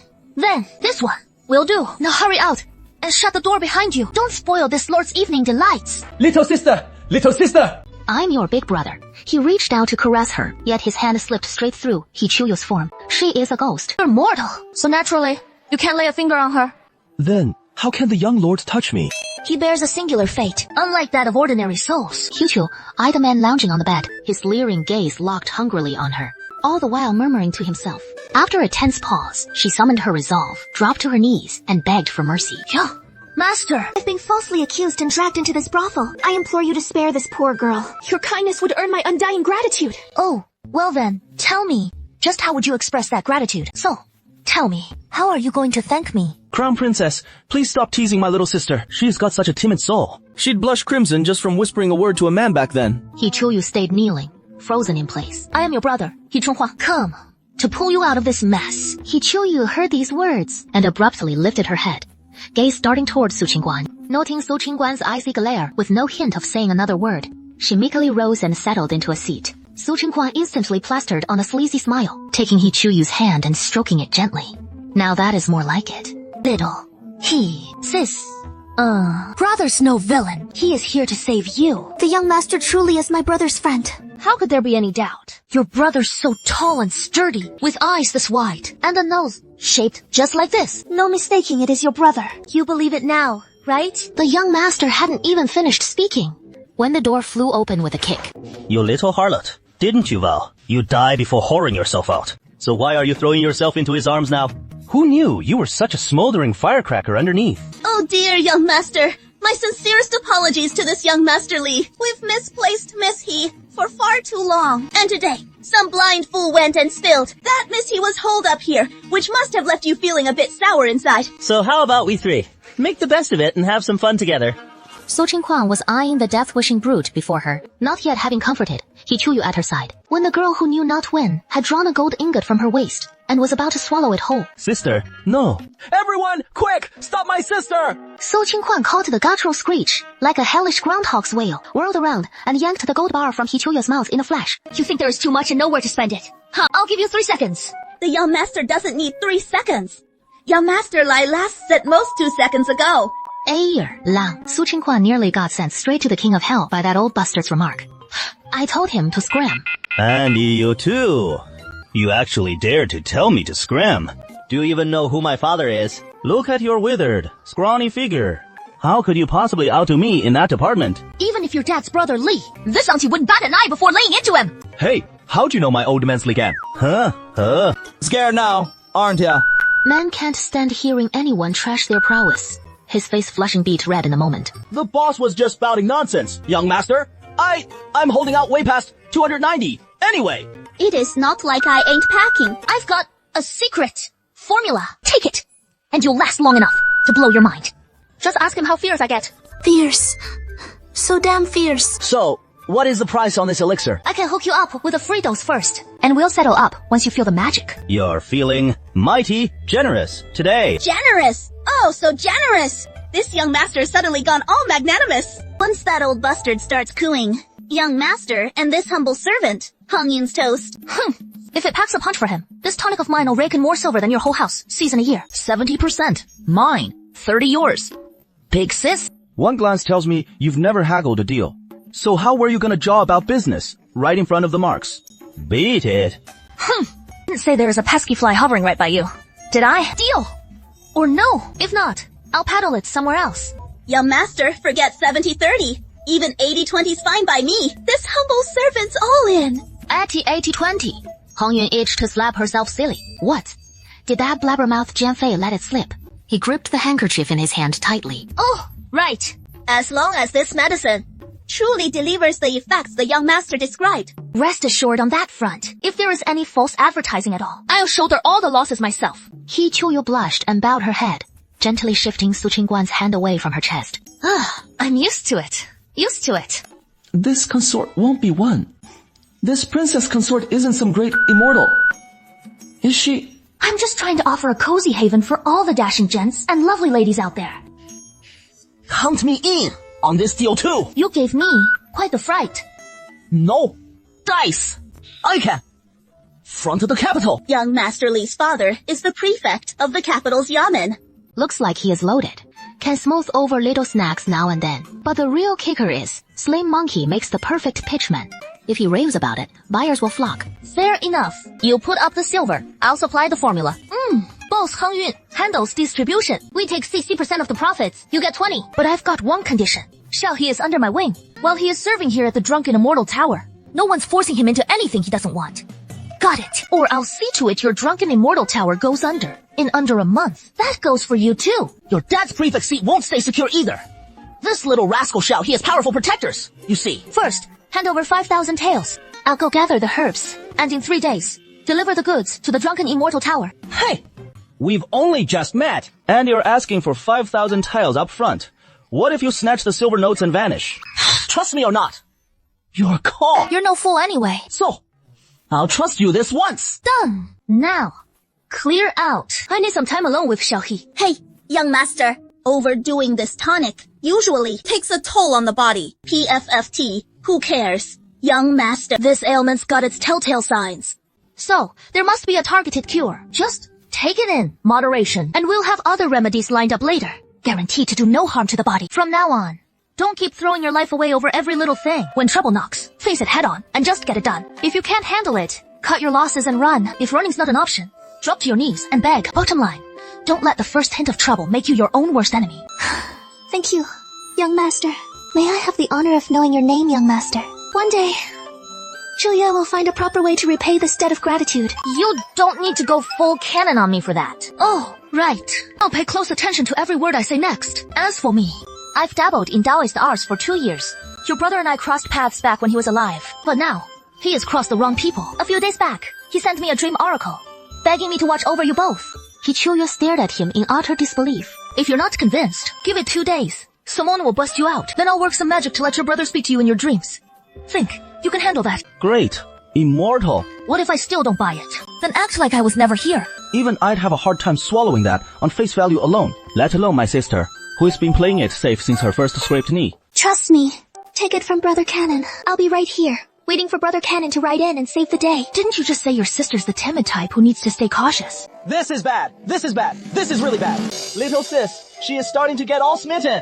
What is the big deal? Having that stuttering gaffer of yours deliver a message to me. His boss and I are old pals. With that, he slipped out the door. Hang around much longer, and Hichuyu might just pledge herself to you. That could get messy fast. Stepping out of the drunken immortal tower, Su Qingguan tapped into the original host's memories and made her way to the yamen. The great immortal already warned us. I can't just waltz into this yamen. So why are we even here? No worries. Escort the ghost to the western paradise. So I'll go all the way and help you through to the end right now. The great immortal has a way to get me inside. But you must come out during the day, before they notice. In the Qingfeng courtyard, Xiao Jingqi's face was shrouded in frost. You're saying the hereditary princess was at the drunken immortal tower, with her arms around men left and right. Yaqing rarely saw his master looking like this, nodding ever so cautiously.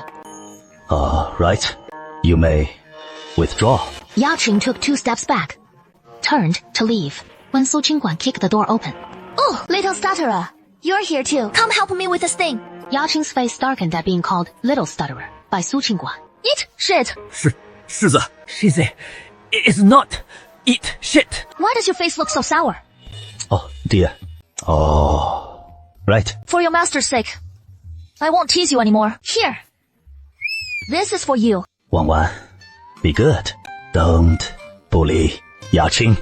Yaqing, you can go now. Who said I was bullying him? Didn't you ask me for a way to cure his stuttering? The remedy is these little pebbles. Wan, stop fooling around. How can pebbles possibly cure stuttering? Little stutterer, listen up. From now on, whenever you have time each day, wash these pebbles clean. Hold them in your mouth and practice speaking. And in time, you'll speak fluently. Of course, believe it or not, if it weren't for my big darling asking me to help you, I wouldn't bother. Yaqing, try it just as the hereditary princess suggests. Even if it doesn't work, it can't hurt. Great, you'd best withdraw now, as I need to do some things with your master that no outsider should see. If you keep pressing down on me like this, the wounds on my body will fester even worse. I've bought some herbs. I'll apply them to you shortly. So take off your clothes first, and lie down on the bed to wait for me. Why does this sound so awkward? By the time Su Qingguan returned to the room, Xiao Jingqi had already lain down on the bed as instructed. But he hadn't undressed. If you don't undress, how can I treat your wounds? Say could I just take off my outer robe, hang up your inner garments, and strip completely? The kind where you're completely bare. Your injuries cover your whole body. So how can I apply the medicine if you don't strip fully? If you're shy, I'll apply it with my eyes closed. Then go call Yaqing to do it. Does he know the right amount to apply? If you want to heal faster, don't waste it. My medicine is expensive. Su Qingguan scolded him sternly. How could he possibly pass up such a golden opportunity and let someone else do it? Don't make me wait any longer to help you. My eyes are closed. Closed tight. See? No. Peking. I won't. I promise I won't open them. Let's start with your legs. Hurry, and spread them apart. With that, she dipped her index finger into the green ointment and gently massaged it into his legs with circular motions, Using her fingertip, Xiao Jingqi felt a soothing coolness. The herbal scent wasn't unpleasant. Rather, it carried an ethereal, otherworldly fragrance. Su Qingguan squinted her eyes into a thin line, occasionally stealing glances toward Xiao Jingqi's most intimate spot. Xiao Jingqi pretended not to notice, fearing that the more he resisted, the more thrilled this little vixen would get, since they'd have to face each other honestly sooner or later anyway. It wouldn't hurt for him to bear it all first. You've worked hard. How long should this medicine be applied? It is all for the brighter days ahead. I've upped the dosage on this medicine. Just apply it once, and pair it with a medicinal bath tomorrow morning, for a full recovery. I figured it'd take at least a year or so to treat. That is what those quack old ladies would say. With me, it is like casting a spell. Suddenly, just swallow one pill, and you're good as new, right away. You're already incredible. You're rushing off already. Though the poison on your face and skin will heal up fast. But your legs... Hey, if it can't be cured, then it can't be cured. I've gotten used to it, so no pressure on you. When did I ever say it couldn't be cured? It is just that your legs will need a few more silver needle treatments. About 3 days. No more than 3 days. I don't want my skills to shine this brightly every time. What do you mean by no more than 3 days? I hate hearing you talk like that. For a little thing like yours, Qingqing, I could handle it in half an hour and sort it all out for you in a straightforward 3 days. This is an utter disgrace to my medical career. My bad. Please, don't get upset. What did you do wrong? If you're not happy, that is on me. Shall we add some liquor to cut the fishiness? Old Shen, that is a solid suggestion. Fetch some strong baijiu. Su Qingguan flashes a thumbs up to Princess Ping, then turns back to toss more herbs into the bath. Mother, Wang Wan. Are these two scheming to boil me up and eat me? You've been crashing on that cursed ice slab for far too long. Your body's frozen solid. If you were a woman, I'd say the chill seeped right into your womb. I'm freezing to death. By the way, these will help draw out the dampness from your body. Once you're done soaking, I'll give you the acupuncture treatment. Princess Ping, however, wasn't worried in the slightest. Her faith in Su Qingguan had grown so absolute that, even if Su Qingguan wanted to boil Xiao Jingqi alive, she'd still believe it was all for his own good. He is truly such a kind man. My dear eldest. You've truly come through. Wan, you truly are the lucky star of our prince's mansion. Alright. Aunt, finish your lunch quickly, and head back to your eldest soon. Sure. Now that the young master has arrived, please, take a seat. I'll pour you some more tea. You've worked hard, Imperial Aunt. Who would have thought that the Su Mansion would stumble into such good fortune by sheer luck, and unexpectedly arrange a fine marriage for a Qi? So it was all by fluke. As you mentioned, we'll surely have to pay a price for it. That is only natural.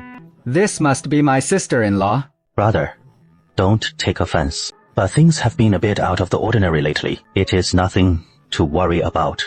This palace has come this time upon receiving a Qi's letter, and I've already paid a visit to the Yamen, where the He couple will be released without charge tomorrow, along with He Chuyu and the He family shops, which I've already had the Eastern Palace staff handle. Thank you, brother. What need is there for thanks between us brothers? With the protection of the auspicious stone, even Lai Gang at the Yamen didn't dare make things too difficult for the He parents. But the one pulling the strings behind the scenes can't be touched just yet. So this case can only be hastily wrapped up as a mere misunderstanding. But speaking of which, it is quite strange. For when I visited the Yamen today, someone had smeared mud over the eyes of the stone lions at the entrance, not even sparing the eyes of the little lion cubs under the big one's feet.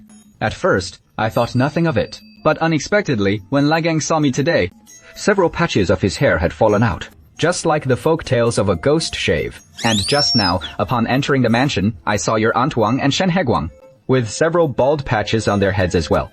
Xiao Jingqi quietly listened as the crown prince finished speaking, his gaze turning to Su Qingguan beside him and the river ghost that had just floated through the wall. At this moment, one man and one ghost both raised their heads, their eyes fixed on the ceiling, whistling softly through their lips. Qiao Beiha couldn't see the river ghost, but from Su Qingguan's expression, he knew this affair was inescapably tied to him. This palace is getting rather curious now. The stone lions fared well enough. This fellow was sleeping soundly, so how on earth did he end up with his head shaved? This palace has never bought into that ghost barber tale. And I recall, Qi didn't believe it either. Xiao Jingqi cleared his throat lightly, glancing at the river ghost, hovering right above the crown prince's head. Who knows? Maybe it is not so far-fetched after all. When did a Qi start falling for such superstitions? To be frank, Your Highness, besides your medical expertise, you also dabble in a bit of Taoist arts, which this humble brother has witnessed firsthand. I never imagined my sister-in-law possessed such remarkable skills. Might you indulge this palace with a demonstration? Su Chengquan sized him up from head to toe, her gaze locking firmly on the jade pendant at the crown prince's waist. Hand her over to your auntie here, and I'll let you have a proper look. Wan, that is no way to behave. Don't mind her, brother. It is about you lot calling me auntie. Or are you the one trying to get the upper hand? No matter, no matter. What exactly has my sister-in-law divined? You're the crown prince. Hey, and then? What and then? I've already told you the result of my reading. What more do you want? Alright, auntie, time for me to collect my fee. Hikizis, taking off. Who was he calling out to just now? Xiao Jingshi glanced at Higuazi, figuring the ghost must be possessed. So, did he just pull one over on me? If your highness trusts my word, then on the way back today, I'll stick to my usual route. This young lady. I've been searching for you for several days. And finally, you've arrived. Should I make it sound even more dramatic? She only arrived yesterday. The shopkeeper scratched his head. Well, reluctant to fell that tree. Might I trouble you for just a moment of your time? To meet my young master. The shopkeeper saw Su Chengquan remaining silent. Rest assured, miss, if you can resolve my young master's pressing concern, we certainly won't treat you unfairly. Lead the way. Then, miss, please wait a moment while I go inform the young master. By then, Zhao Manor won't have any little imps like me around, so how could the yin energy be even heavier than a ghost's? Miss, my young master invites you in. You stay in the courtyard. The river ghost's yin energy is potent, and going inside might overwhelm those within even more. Miss, this is my young master, known to all as Young Master Yu. In the original host's memories, there was indeed such a figure as Young Master Yu, renowned alongside Xiao Jingshi as Northern Zhou's literary and martial prodigies. Xiao Jingshi conquers the battlefield, the war god of Northern Zhou, of imperial blood, while this young Master Yu boasts unparalleled literary talent, unmatched by any. And at a tender age, he founded Northern Zhou's grandest money house. Miss, you have presumptuously summoned you here, and I hope you won't take offense. You want me to save you? Do you have a method, miss? There is a way. But the price is steep. As long as you can cure my young master's affliction. Just to name your terms, miss. There is just one condition. That tree must not be felled. To cure an illness, we must first inquire about its cause. If you refuse to reveal it, then we'll seek out someone more capable. Miss, please hold on a moment to tell you the truth. It is not that I am unwilling to cut down this tree. One day, an ancestor of mine was suddenly visited by a wandering sorcerer from the jungle, and after that sorcerer cast his spell, the Zhao family has had only a single line of descent ever since. The heir will contract this strange affliction after turning 18, then spend the rest of his days confined to this sunless chamber, most barely clinging to life until around 30. It is said that the sorcerer placed a head-lowering curse upon the locust tree outside the house, and if that tree is ever felled, the Zhao family line will end forever. You're lying. Zhao Yu's heart skipped a beat. Apart from the male heirs of the Zhao clan, everyone else only knows this fabricated excuse, and he himself was only informed by his father on his deathbed. This is the secret they've guarded with their lives. Yet this 16 or 17-year-old girl saw right through it in an instant. Your heart isn't fully committed, so I cannot save you. Miss, please, stay. Miss, our young master had no intention of deceiving you. It was truly just our young master, inviting you for tea. And if the matter is successfully resolved, the reward will be calculated separately. Su Chengquan glanced down at the silver note in her hand, and for merely a cup of tea, 10,000 taels. No wonder Zhao Yu was able to establish the largest money house in Northern Zhou in such a short time. He understands the ways of the world and knows when to be generous. He has mastered the art of the Lend 6, Repay 4 moneylending scheme to perfection. The shopkeeper watched Su Chengquan as she stared expressionlessly at the silver note in her hand. Thinking it insufficient, he pulled out another 10,000 taels and pressed it into Su Chengquan's hand. Su Chengquan's eyes widened in surprise, and she turned her head to gaze at the shopkeeper, standing just ahead and to the side. If I still refuse to agree, surely you could slip me another 10,000 taels. If you truly understood the weight of this matter, miss, from now on, all the Zhao family's holdings shall be at your disposal, miss. Isn't it just that your bank has a bit of silver? What else could you possibly control? Miss, don't underestimate our Zhao clan bank. With the 4 kingdoms now dividing the realm, each has its own silver notes and units of measure, and so forth. Merchants crossing borders face endless hurdles if they wish to expand their trade. It is a challenge upon challenge. Only the Zhao clan can establish branches across all 4 kingdoms. And only we can exchange silver notes from foreign lands.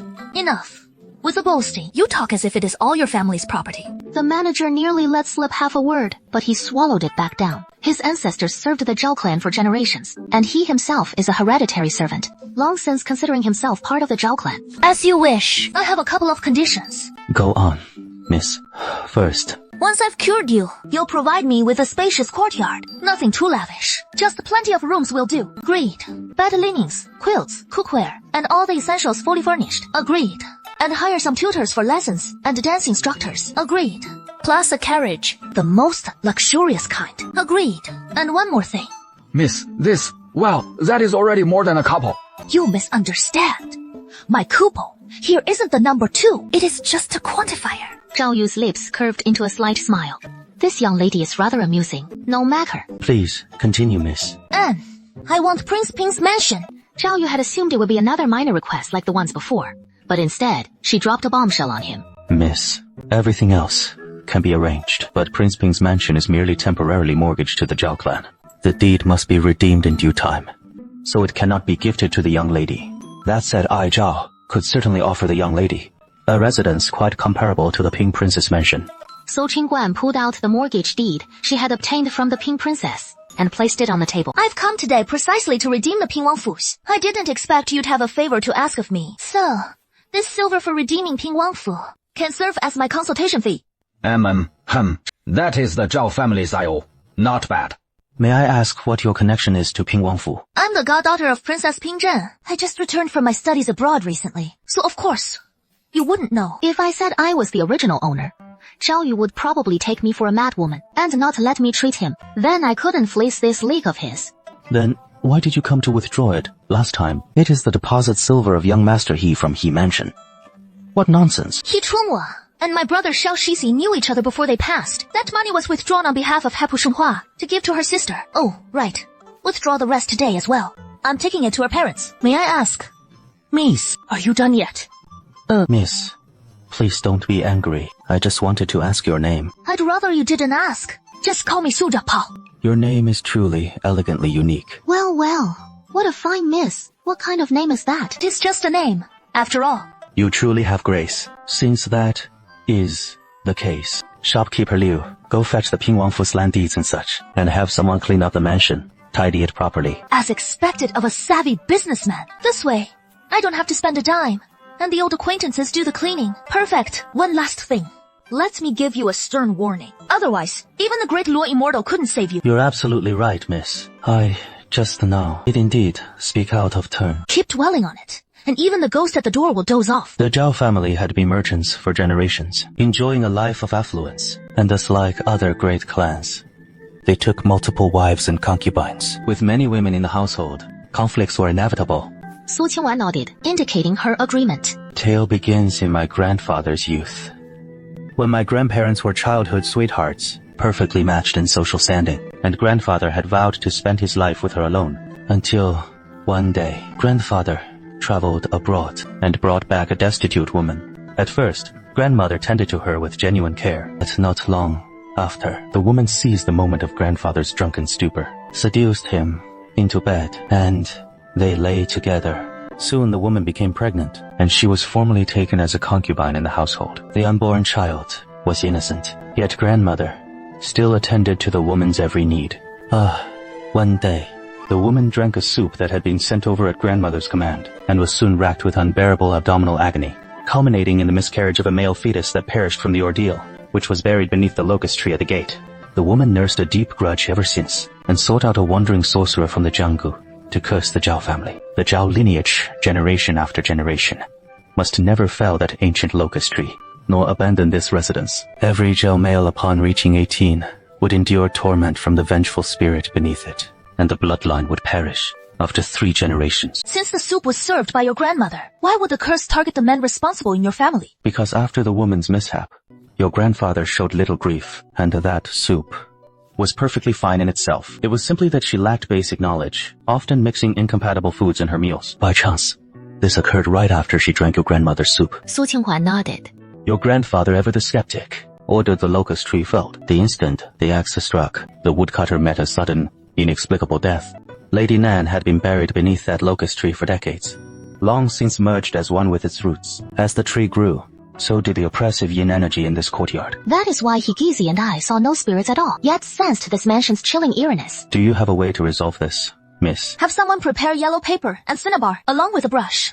Arrange positions for 7 lamps in the courtyard. I'll mark them out shortly. Oh, and prepare a fine set of silver needles. The shopkeeper hurried off to gather them. Seizing the moment, Su Qingguan stepped outside, instructing Higuizi to return to the residence first, to inform Xiao Jingqi that she would return tonight, though perhaps late. Lest the worry she was missing, and alert the authorities, shopkeeper Liu Sun brought everything over. Miss, shall we begin now? We'll wait until evening. First, I'll examine your young master's condition. But isn't this a ritual? He is suffering from a genuine ailment now, and illnesses must be treated properly. So the miss is skilled in medicine too? They say it is her true calling, with ghost hunting merely a sideline. That makes sense. Keep this birth chart, resolving talisman on you, and from now on, those unclean things won't easily cling to you. Zhao Yu took the talisman paper and tucked it away. Su Qingguan swiftly administered acupuncture on him. With every needle she inserted, Zhao Yu winced in pain. Miss, do I really need so many needles? No, need. Only 2 are for the actual treatment. The rest are just for fun. Me? Yo, him, your young master isn't being honest. This is your lesson. That woman isn't ignorant of common sense. That soup was tampered with by your grandfather.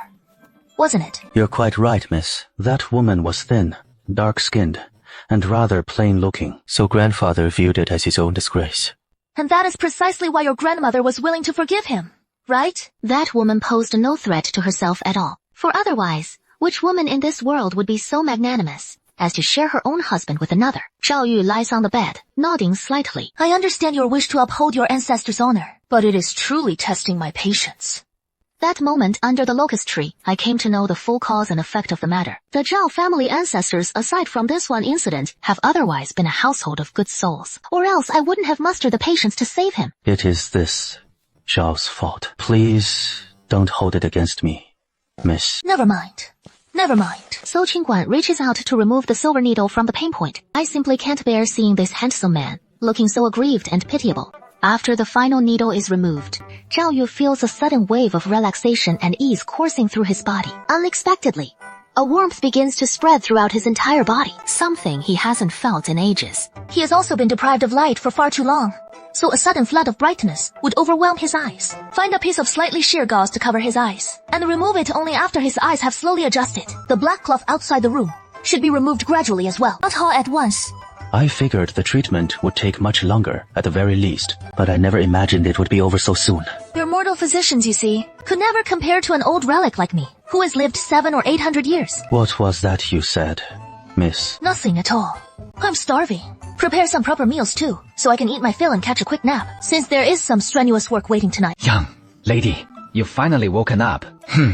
Let's begin. The master's lamp has been lit. Young lady, Mr. Have these attendants step back. A spectacle, in a moment, lest it frighten them. Upon hearing this, Zhao Yu shot a glance at shopkeeper Liu. Audible apsho ho jibol apshui.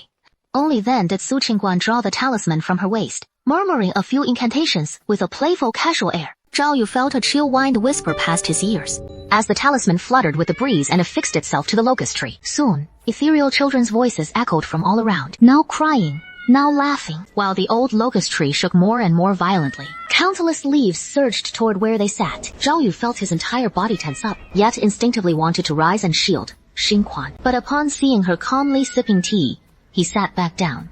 Su Qingguan set down her teacup. Rose approached the tree and crouched down. Zhao Yu watched her lips move silently, but could not make out the words. As she stood, the talisman on the locust tree suddenly ignited, and the once lush old locust tree visibly withered away. Zhao Yu's eyes widened in shock. Those Taoists just set up an altar, waving their peach wood swords around. And yet, it is cured. Just like that. Don't tell me you had this tree chopped down. Chop it down. And then what? Burn it as firewood. That is it. And it is done. So, what more do you want? Shall I put on a show for you? That is not what I meant. I'm just puzzled by the curse that has plagued our Zhao family for nearly a century. Unexpectedly, it was so casually resolved by the young lady. I was left momentarily stunned. It was never a major issue to begin with. The people you sought simply lacked true mastery in their arts. Lair, prepare the item you promised me, and have it delivered tomorrow to the Qingfeng courtyard, in the Shen residence, along with all the records pertaining to He Zhonghua. It is getting late. I'll take my leave first. I'll have someone escort the young lady back. Have shopkeeper Liu look into whether Miss Arsu is betrothed. Shopkeeper Liu gazed at the young master, whose face was alight with unrestrained delight. Truly a case of the iron tree blooming. How wonderful. It is the young master indeed. Once here, you always flare up like this. I won't pay you any mind. Xiao Jingqi covered his mouth with a soft chuckle, reaching out to grasp Su Qingguan's arm, pulling her swiftly into his embrace. Su Qingguan settled naturally onto Xiao Jingqi's lap. If I didn't say it like that, with your temperament, who knows how many people you'd offend down the line. No one would bother reasoning with a mad woman. Today, when he saw the crown prince gazing at Su Qingguan, his eyes filled with undisguised admiration. A twinge of crisis stirred his heart. Su Qingguan felt her cheeks flush from Xiao Jingqi's gesture and his deep magnetic voice, leaving her face burning red. Even though she shouted it every day, but she'd never actually done it. Oh no, it seemed she'd been the one teased back. Xiao Jingqi noticed Su Qingguan's flustered demeanor. So she is just a paper tiger after all. Who are you calling a paper tiger? Believe it or not, I'll play with your little brother. What do you plan to do with Yue? Aren't you that little brother? Where on earth did you pick up such savage words? Granny, I taught myself. I don't buy it. Unless... What? Xiao Jingqi said nothing, a smile playing on his lips. As he leaned down to close the distance, Su Qingguan felt a cool touch on her lips, the softness, leaving her momentarily stunned, her dark eyes widening in shock. Su Qingguan came to her senses, responding clumsily in kind. How did I just lose my first kiss like that? What a coincidence. Your husband here is giving his first kiss too. So, you didn't lose out. Big brother, a bunch of people have shown up outside the mansion, saying they're here for father. Next time, remember to knock. Big brother, what is going on? You used to pull the same stunt yourself. Let's go see. What is up?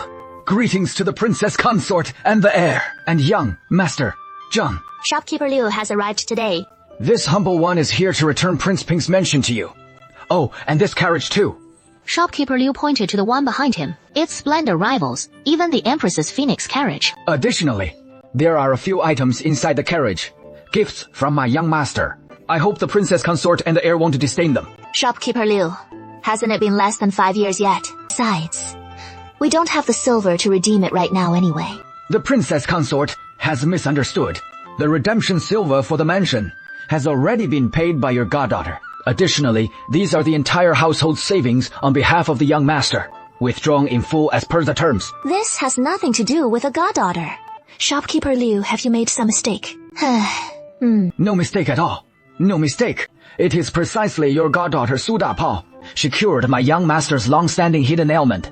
And all these are tokens of our gratitude. Thank you. Su Dapao. And you too, Shopkeeper Liu. Let's just accept all these gifts, and we'll move back home over the next couple of days. What do you mean by that, heir? This is all just what this humble one ought to do. My young master instructed me to say that should Prince Ping's mansion ever need silver in the future, just let us know. Oh, and one more thing. I wonder if Miss Dapao is already betrothed. If not, my young master wishes to offer the entire Zhao clan as betrothal gifts to take Miss Dapao as his wife. At this moment, the princess consort of Prince Ping also came to her senses, realizing that the goddaughter Su Dapao shopkeeper Liu spoke of was none other than Su Qingguan. Shopkeeper Liu, this princess consort has no adopted daughters. The one you're referring to must be my new daughter-in-law, who has only recently joined our household. Princess consort? You mean the legitimate daughter of Minister Su? The crown princess consort who was so frightened she lost her mind. Mother consort. What is going on with eldest brother? Is your big brother just feeling sour? Is there something written on my face? Xiao Jingqi nodded. It says Su Dapao. How did you know my stage name? This prince also knows you claim to be the mother consort's adopted daughter. Well, isn't this just to milk the fans? Otherwise, if I said I was the princess consort, they'd think I was nuts and wouldn't let me keep going. Do you even know that the Tian family is about to send the betrothal gifts? Betrothal gifts. What betrothal gifts? Xiao Jingqi looked at Su Qingguan's utterly confused expression, realizing she was already being targeted and completely oblivious to it. He figured he needed to speed up and settle the main business, best before the 3-year reveal. So who'd still dare to eye her then? Seeing Xiao Jingqi fall silent, Su Qingguan suddenly called on. This must be people from the Zhao family. They've brought the stuff. Everything's here, and plenty of gifts too. Su Qingguan perked up at the mention of more goodies, hurriedly rolling out of bed to go take a look. Where are you headed, princess consort? You can stand up now. How? Your husband can stand up now. Aren't you thrilled? How on earth can he stand up? Su Qingguan's mind whirled with possible explanations, as she muttered offhandedly. But when she looked up again, she panicked and squeezed her eyes shut. What are you doing? Xiao Jingxi had at some point stripped off his upper garments and was standing right in front of her, gazing at Su Qingguan's flushed cheeks and shy expression, a curve tugging at the corners of his mouth. Isn't this exactly what the princess consort has been longing for day after day? Su Qingguan's fingers, covering her eyes, slowly parted to form a narrow slit, as she stole a peek at Xiao Jingxi. Down to that V-shaped torso, 8-pack abs, bronzed skin. She couldn't help but swallow hard. I misjudged you, old king of hell. Didn't my lady want to play on the slide? Oh, my gosh. Quick, tell me how you suddenly stood up like this. Even this prince has no idea. I've never seen any mortal recover with such vigor. Looks like I need to dig into this properly. Maybe this guy's some kind of spirit reborn from his past life. Xiao Jingxi couldn't resist reaching out to touch Su Qingguan's waist, but she swatted his hand away with a slap. But I do have something important to attend to right now. Isn't this woman always so lustful? So why today, after throwing herself at me, does she back off without taking a bite? Su Qingguan? Hell, I'd love to devour you. But the question is, can I even get a taste before it is too late? What if I haven't even started, and old king of hell drags me back under? The money I just earned hasn't even been spent yet. First, I'll head to the apothecary, then swing by Drunken Fairy House to pick some up. Get it all sorted. Get it all sorted. Xiao Jingxi repeated in bewilderment. You know, the kind that makes things perk up instantly. How about your lord accompanies you? Why not? You're a man, and a husband at that! So how can you just waltz into a brothel like that? What? Be a good boy, and stay put at home until I get back. Madam, care to hear what you just said? Taking you along. Fine. We'll go together then. Big Cannon Bro, you finally arrived. My parents are both inside. Hurry and come in with me. Big Cannon Bro. With that look in your eyes, you're wondering if you've got another rival in love. Or is it a woman? Su Qingguan, meanwhile, looks utterly delighted. Let's head inside. Father, Mother, my brother's friend has arrived. I haven't even had the chance to thank young Master Su for saving my life. Young Master Su, please accept my bow. No need for that. It is not that I can't accept the gesture. It is just that I've already taken He Chunhua's payment. So it hardly counts as a true rescue. It is more like taking someone's money to help fend off their troubles. Lady, he sizes him up from head to toe. And Su Qingguan first heard her daughter mention his name. She'd imagined some burly brute with a thick nose and a bushy beard. But he is surprisingly fair and refined. No wonder her daughter can't stop thinking about him. I've come today for 2 matters. Young Master Su, please speak freely. First is this. He Chunhua's wife from her lifetime had squirreled away some hidden savings and asked me to pass them on to you. The two at the head of the table clutch the silver notes, tears instantly welling up uncontrollably in their eyes as they break down in sobs. He Qiuyu chokes back quiet sobs as well. Grandfather. Moreover, since young master he did so many good deeds in life, he is sure to find a blessed path ahead. Well said, young master. And what might the second matter be? The second is this. Made a promise to the spirit of He Chunhua before she reincarnates. She'll visit you in a dream to say farewell. Is that truly possible, young master? Can my child really appear to us in our dreams? Hige watches Su Qingguan with eager anticipation. But she has already lingered in the mortal world for quite some time. And after tonight's dream visitation, then she will escort him to the realm of reincarnation for rebirth. So you must seize this chance. After entering the dream today, I'll send it to the place of rebirth for reincarnation. So you must seize this opportunity. Then I'll retire early today. No need to wait until nightfall. We can proceed right now, at this very moment. Lord, he could scarcely believe it. Doesn't dream induction usually require the night? Indeed. Right now, then. So, what preparations do we need? Take out the brush and simply tell me your names. I am Wang Dongsheng, this old man. You bear no surname. He, nor is Lord he named He. Then why do those two go by He Chunhua and He Qiuyu? These 2 children of mine, they take their mother's surname, and a madam herself. Big Cannon, brother. When will my maternal home find its end? When will the spring blossoms and autumn moon fade? Oh, so that is how it is. Grasp it firmly in your hand. Then swallow this pill. After consuming it, he soon slumped into a deep slumber on the chair. Very well. Now, go forth. Time ticked steadily onward, and roughly 1 hour passed before the 3 of them gradually opened their eyes. The river ghost's eyes, red and swollen, drifted forth as well. It is done. Matter is resolved. Take my leave for now. Young master, hold on a moment. Is there more? Young master, this is the token of our entire household. Should you require any medicinal herbs henceforth, simply present this token at any apothecary in the capital. Even those in distant lands bearing our emblem, they all belong to our household's ventures.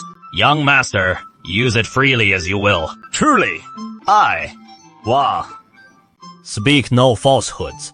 Then why did the mystical mechanism hall in Changxi drive me out? He Chunhua's confidence then was a mirror to yours now. Young master, it is a misunderstanding. The shopkeeper and waiter at Jishitang were both replaced a month ago, and then I ended up in jail. They must have truly known nothing about Chunhua. I don't know where young Master Su's home is. Is he married? Oh, dear. Big brother. I forgot to tell my sister and parents.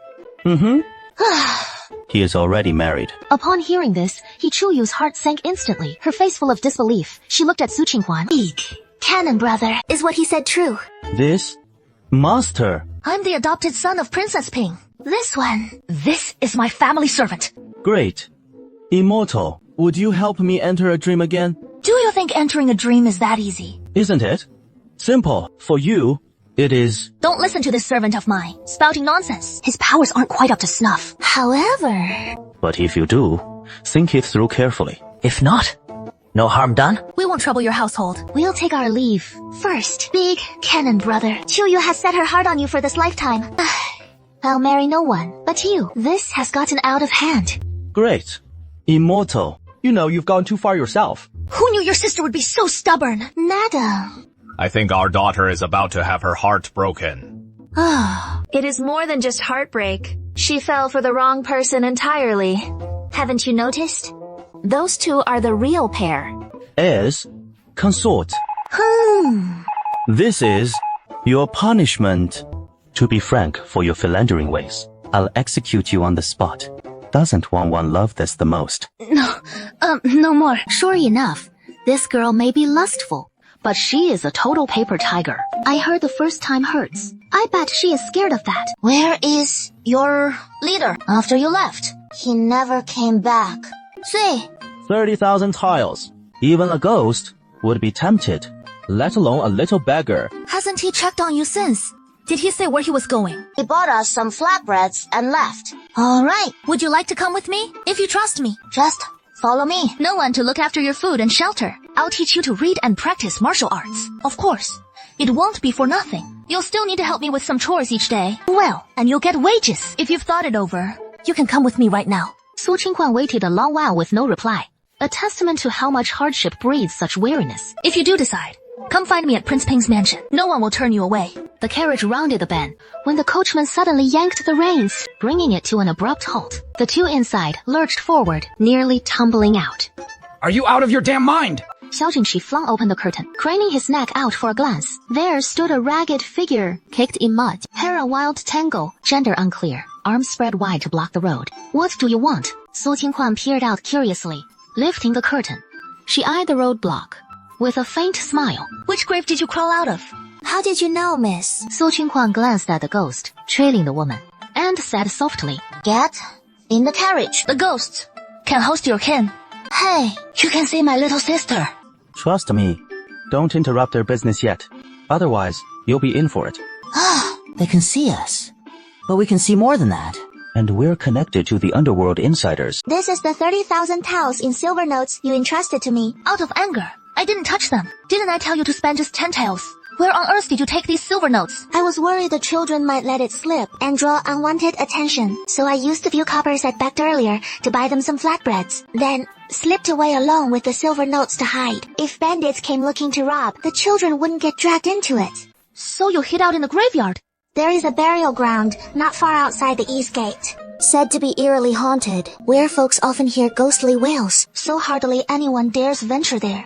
I took just 2 flatbreads with me and holed up in that graveyard for 10 whole days. I even picked a fresher looking grave and dug myself a hiding spot in it, curling up inside, ready to play ghost and scare off anyone who came snooping. That is a clever plan you've got. But weren't you afraid of actual ghosts? Ghosts. They're nothing compared to people. It is all about that boldness. And I hope if you ever truly face a ghost someday, you'll be just as fearless. Alright then, now that I've found you, come back to the mansion with me first. I recall, you don't have a name yet. From now on, you'll be called Apricot. Thank you, Miss, it is just...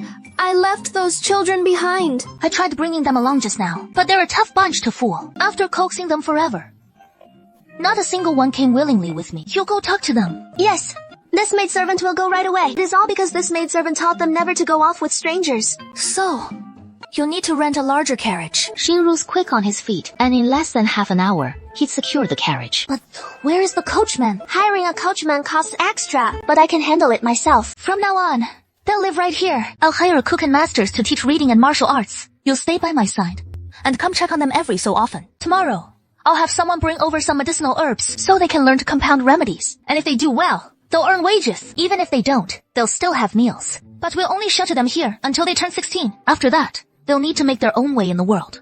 Until then, they can learn whatever they desire. In the future, whenever we encounter begging adults or children, if they're willing, we can bring them here to work. They'll all receive wages. Children under 16 will get food and lodging, as will elders over 50. But for those in their prime, even if they seek room and board, it will be deducted from their pay. Oh, and one more thing. If in the days ahead we meet children from needy families who lack the silver for schooling, they can all come here. Xiao Jingqi, upon hearing these words, suddenly felt that the so-called common folk, parents, and officials all fell short of this one woman. I thank you on their behalf, miss. Great immortal. Are you set on sending me to reincarnate? We'll discuss your situation later. First, tell us about him. The hero is asking. Speak quickly. Great immortal. I am Feng Shu, a ghost from Peach Blossom Village. Why are you following Apricot? And why not obediently head to the underworld, but linger around the young household? These past few years, Peach Blossom Village has suffered famine. The whole village is nearly starved to death. I had meant to sell myself as a bride to the foolhardy son of Li Argo, the local tyrant, in exchange for a sack of flour to feed my parents and little brother. But I never imagined I'd die. I'd only just donned my wedding gown and climbed aboard the crude wooden ox cart sent to fetch me. When I starved to death along the way, we'd already passed beyond the Feng family gate. She couldn't even enter the Lai family home, let alone any ancestral grave. And in the end, was buried in that patch of graves on the outskirts. I'd rather be a ghost than be reborn. As a ghost, at least I can sneak a few offerings from others' tombs to eat. While as a human, I'd only starve to death. I don't want to harm that innocent girl named Singer. It is just that he had them dig a hole in my grave, and every time it rains, water seeps right in. I can't stay there anymore, so I have no choice but to tag along with him. But most importantly, that roasted flatbread he has got tucked in his pocket, I just want a bite. The famine in Peach Blossom Village is the worst of all. Drought strikes, year after year, and the emperor originally wanted the entire village to relocate. But they've been rooted there for generations, and the folks would rather starve to death than leave. Just be a good girl and go reincarnate, and in your next life, you'll surely be born into a family where you never go hungry. Really? Then, can I go back to Peach Blossom Village just once? I'll drag my parents and little brother out to die with me. Then, we can all reincarnate together, so they won't have to suffer the hunger anymore. You go ahead and reincarnate on your own. But if you drag them down with you, once you enter the underworld yourself, you'll face judgment for it. I'll take care of them for you, and make sure they never go hungry. Then you must be careful, great immortal sister, for our village is full of eerie happenings. Outsiders who enter soon lose their minds for no reason at all. How fitting. I'm already a mad woman, so I'm not afraid of going mad all over again. What makes that village so uncanny? Actually, what that big brother just mentioned about the villagers of Peach Blossom Village refusing to leave, it is not simply because their ancestors lived there for generations. It is because... Wait, what? Others can't hear you. This ghost is mumbling nonsense. Speak up a bit louder.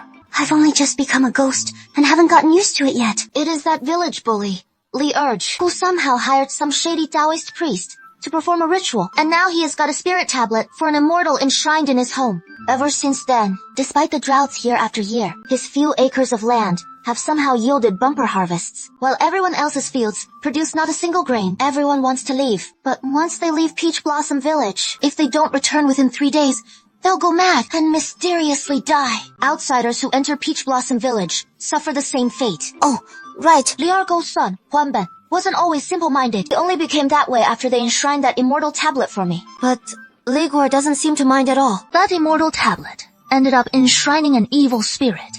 After all. Alright, I'll handle this matter for you. You head back to the underworld. First, sending you some merits. Don't let it be a bad one. Give me a break. The ghost you caught, not to mention us two brothers. Even the king of hell couldn't count that as merit.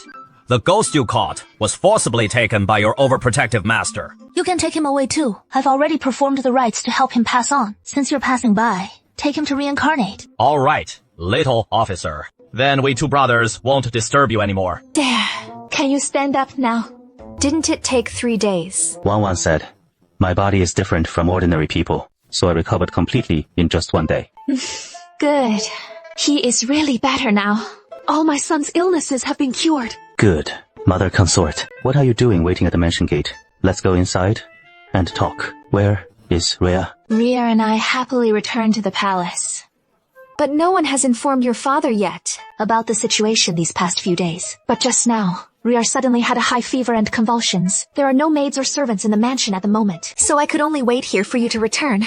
Rhea has a high fever. How could she suddenly get a high fever in the dog days of summer? Wan, let's hurry inside and check on her. Someone is trying to harm Little Radish Head.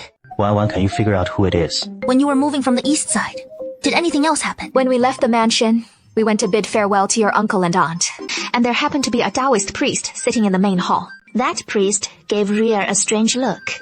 It gave me the creeps at the time. Cheer shouldn't be your aunt.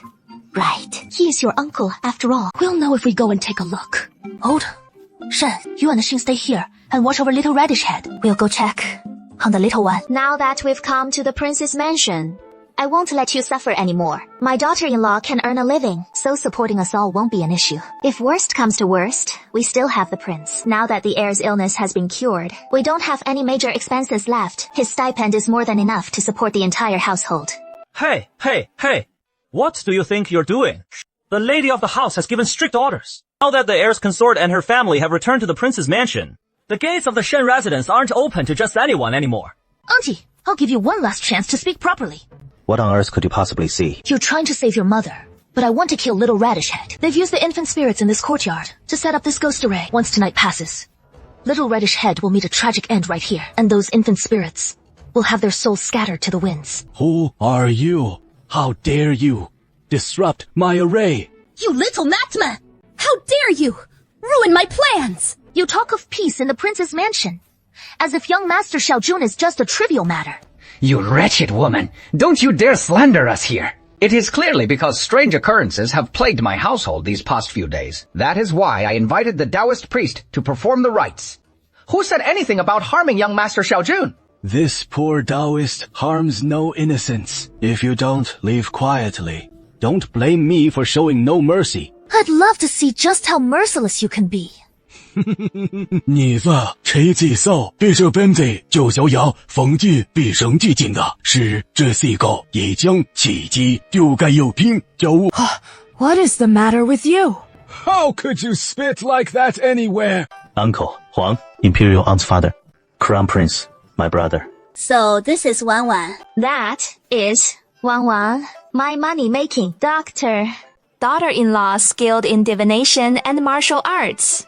Excellent, excellent. She has cured him. Well done, my child. Father, Emperor, not only did she cure Qi's illness, but she even divined the danger on my usual route back to the palace that day. Su Qinglan felt like a monkey right now, a mother orangutan, on display, frowning slightly, ready to snap. It is you, girl. Remember me? Handsome, uncle. Who would have thought? Your Majesty. Let me tell you, the one who cured my headaches is none other than Wan. So this is the girl you mentioned who just jabbed a needle and fixed your head ailment. That Feng girl. Listen, Pinghua, this doesn't look anything like what you described. Prince Ping told him that the one who cured him had hair like a chicken's nest, barefoot, with a sallow, grubby little face, looking like some deranged, unhinged woman. Oh, like that. Of course, she has an extraordinary air about her, pure and refined, utterly otherworldly. My lord, has your head and spine improved? Princess, didn't I write you about it? I might have forgotten that one. I bet the princess didn't even bother opening it. Oh, all right. You write 800 letters a day, down to the last grain of rice you eat. Even how many trips to the outhouse. Where do I find the time to read them all? It is precisely because you don't read them that I have to write even more. You write so much. How am I supposed to keep up? It is hideous. Chair, aren't you going to thank Huang Baofu quickly for picking such a fine crown princess for you? It was clearly your scheming minister who lucked into it by sheer accident. Yet, it is fate that truly bound Wan Wan and Sheer together. How did that turn into your accomplishment? And you have the cheek to claim it. You'll see. If you hadn't been scheming to find a match for Cheer, no matter how much of a fluke it might have been for them, they never would have ended up together. Miao Yin, tell me, why couldn't I have your kind of good fortune for the sake of our sisterly bond, spanning decades? How about you let me have Wan as my daughter-in-law, and I'll have my Lao Xiao hand over the throne to your Lao Xiao. What do you say? Let me tell you, you two showing up at my prince's mansion so late at night. It is just to set your sights on my daughter-in-law, isn't it? What good is your rundown throne anyway? It wears you out from dawn till dusk. And aside from more women, the food and drink aren't half as lavish as what those gluttonous corrupt officials gorge themselves on. Ouch, come on, Your Majesty. Do you have to strike right at the heart like that? Suddenly, Empress Murong Shu seemed to recall something, and her expression turned wistful in an instant. Auntie, it's been so many years since all that. Just to let it go. It is pitiful. I'm doomed to have just one son in this lifetime. Miao Yin, at least you've got 2 sons to your name. And you'll soon have 2 daughters-in-law as well. No. Can do. Auntie, we grew up together, running around bare-bottomed, and even tried peeing standing up like the boys. Don't think I can't read your mind. Wan's absolutely not up for grabs. Fine. Keep her then. Our friendship's barely 3 days old anyway. That old Mr. Murong. You said you only have one son. Yes. He will inherit the throne in the future. Wan, why don't you reconsider? May Buddha bless my precious child. That red thread is like reinforced steel. It can't be broken. Upon hearing this, Xiao Jingxi felt a warmth in his heart. This girl still cares for me. Based on your physiognomy, you shouldn't have only one son. You and your wife should have a daughter as well. Wan is right. But back then, that baby girl was born prematurely and passed away before her time. No. The child is still alive. She should look about 4 or 5 years old now. What? Do you mean Linger is still alive? She is alive, indeed. She is still alive, and she is not far from you. Wan, tell me quickly. Where is she? Wan. Are you sure you didn't miscalculate? When Linger passed away back then, the Emperor and the Empress were right there by her side. She truly had no breath left. Uncle Huang, Imperial Aunt. If Wan says she's still alive, then she must be. Mother, please don't get ahead of yourself. Let Wan explain. Explain? What? How about I summon black and white impermanence to verify it? This Pinghua kid has gone mad. Wan, isn't it that you've read too many storybooks? Am I expecting too much? even if we summon them, no one else can see them. So, how can we prove it? I can draw a talisman, but it will only last for half an hour. Uncle Huang, Father, do you want to see? It is up to you, all. Can we really see her? To be honest, I've already seen her. See. Su Qinghuan lazily pulled out the talisman paper from her bosom, counted them, but there weren't enough, so she hastily tore one in half, steeled herself, and bit her finger open, drawing 5 heavenly eye talismans of varying sizes. Su Qinghuan frowned slightly, as Xiao Jingxi looked on with some concern. But what is the problem? Remember to buy me a brush tomorrow. Otherwise, it is pretty blood-intensive. Why him? He doesn't. He doesn't need to. Ever since Wang cured my illness, I've inexplicably been able to see these things too. All right, enough chit-chat. Wan, let's get started. Once black and white impermanence appeared, the Empress and Princess Ping each had a ghost to themselves, looking them over from left to right. Uncle, this is a ghost. You know, and this little ghost is quite the looker. I think this one's got a bit more manly vibe. Those black lips are so sexy. Hey, you two ladies. Could you at least give us a little respect? Pretend to be scared, at least. We're ghosts, after all. If you keep this up, we won't feel any sense of accomplishment as ghosts. His guts are as bold as his surname. Or how about you summon his soul for us, so we can see what he looks like? Hook his soul, whatever. Or, should we get to the main question first? I almost forgot. Help me. Check on Xiao Beiling, the 5th princess of Northern Zhou. Wait. No, check on Xiao Beiling. See if he's still around. Found him. The Book of Life and Death shows he's not dead yet. With 81 years of lifespan left at a Little Fish Pavilion. See, no need to look further. You can go now. Does that mean what those 2 ghosts just said confirms what Wan said is right? That Linger is probably still alive. Yes, Linger's still alive. You, Wan, may divine Linger's exact location. In 3 days, you'll meet him. Then it all depends on whether you can recognize him. But I personally saw Linger draw her last breath back then. Wan, it is not that I don't trust you. I just can't quite make sense of it. That is the whole point. It is not supposed to make sense. There is this Mammy Meng in the harem, marked by a big mole at the corner of her eye. Go. Dig into his wife. You sly old fox, daring to harm my child. Watch me tear off your flimsy paper lantern disguise. The Empress hasn't uncovered anything yet.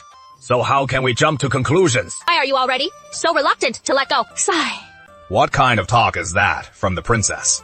Why so quick to hesitate? What I mean is, whether we investigate or not, the truth will come out anyway. First off to Lei Jie Palace. Uncle won't bother with him. Let's go. I'll take you to get some rest. You're not heading back to the palace tonight. As for Miao Yin, even though you're on the mend, tomorrow I'll grant you a separation. Whether you agree or not. If you part ways, so will I with the Empress. Princess Ping left the crowd in the dust, hand in hand, and slipped away. The instant the Empress's trailing phoenix robe faded from view, Emperor Chengguan straightened up, turned to Su Qingguan, and wheedled. Listen, Wang, I've got 2 favors to ask. If you'd indulge me. Wait. Make that 3. 3 realms. Actually, the 3 realms. One glance and I know you're holding back something shady. It is totally a good one. I promise. No. It is absolutely not a bad one. Let me air the first one and see what you think. So, Wan, could you summon those black and white impermanences once more? I just want to ask them a couple things. She barely agreed to this. Mostly because he was itching to see with the Empress and old Shen out of the picture. Whether Emperor Chengwen and Prince Ping would soil their robes, he swiftly chanted the incantation, and in drifted black and white impermanence, yawning lazily. What is the matter now, little darling? He wants to have a chat with you. Su Qingguan pointed with her chin at Emperor Chengwen on the main seat, something that caught him completely off guard. At this moment, neither Emperor Chengwen nor King Ping showed the fear they displayed the first time they encountered black and white impermanence. Instead, wearing expressions of utter dignity. So, what is the deal? I just want to ask about Xiyue, when that tomboy's finally gonna bite the dust. Can't you speed her along to the underworld? That tomboy is Xiyue's Empress, incarnation, Xuanji. That damn tomboy. She still has 82 years of lifespan left, you know. Isn't there some way to cut that turtle bastard's life short by a few years? He is burning with resentment. Back then, Beiyuan didn't have to endure such misery, and I, as emperor, wouldn't have suffered so terribly either. Who could have guessed that this turtle bastard's reincarnated tomboy would lose her marbles, and suddenly launch an attack on Northern Zhou? Xiyue was already vast and teeming with resources. A matriarchal realm, no less, where every woman could fight and kill with the best of them, and on the battlefield, each one was worth 3 men. After these years of pounding, Northern Zhou's on the brink of pissing their pants. Old Chengguan.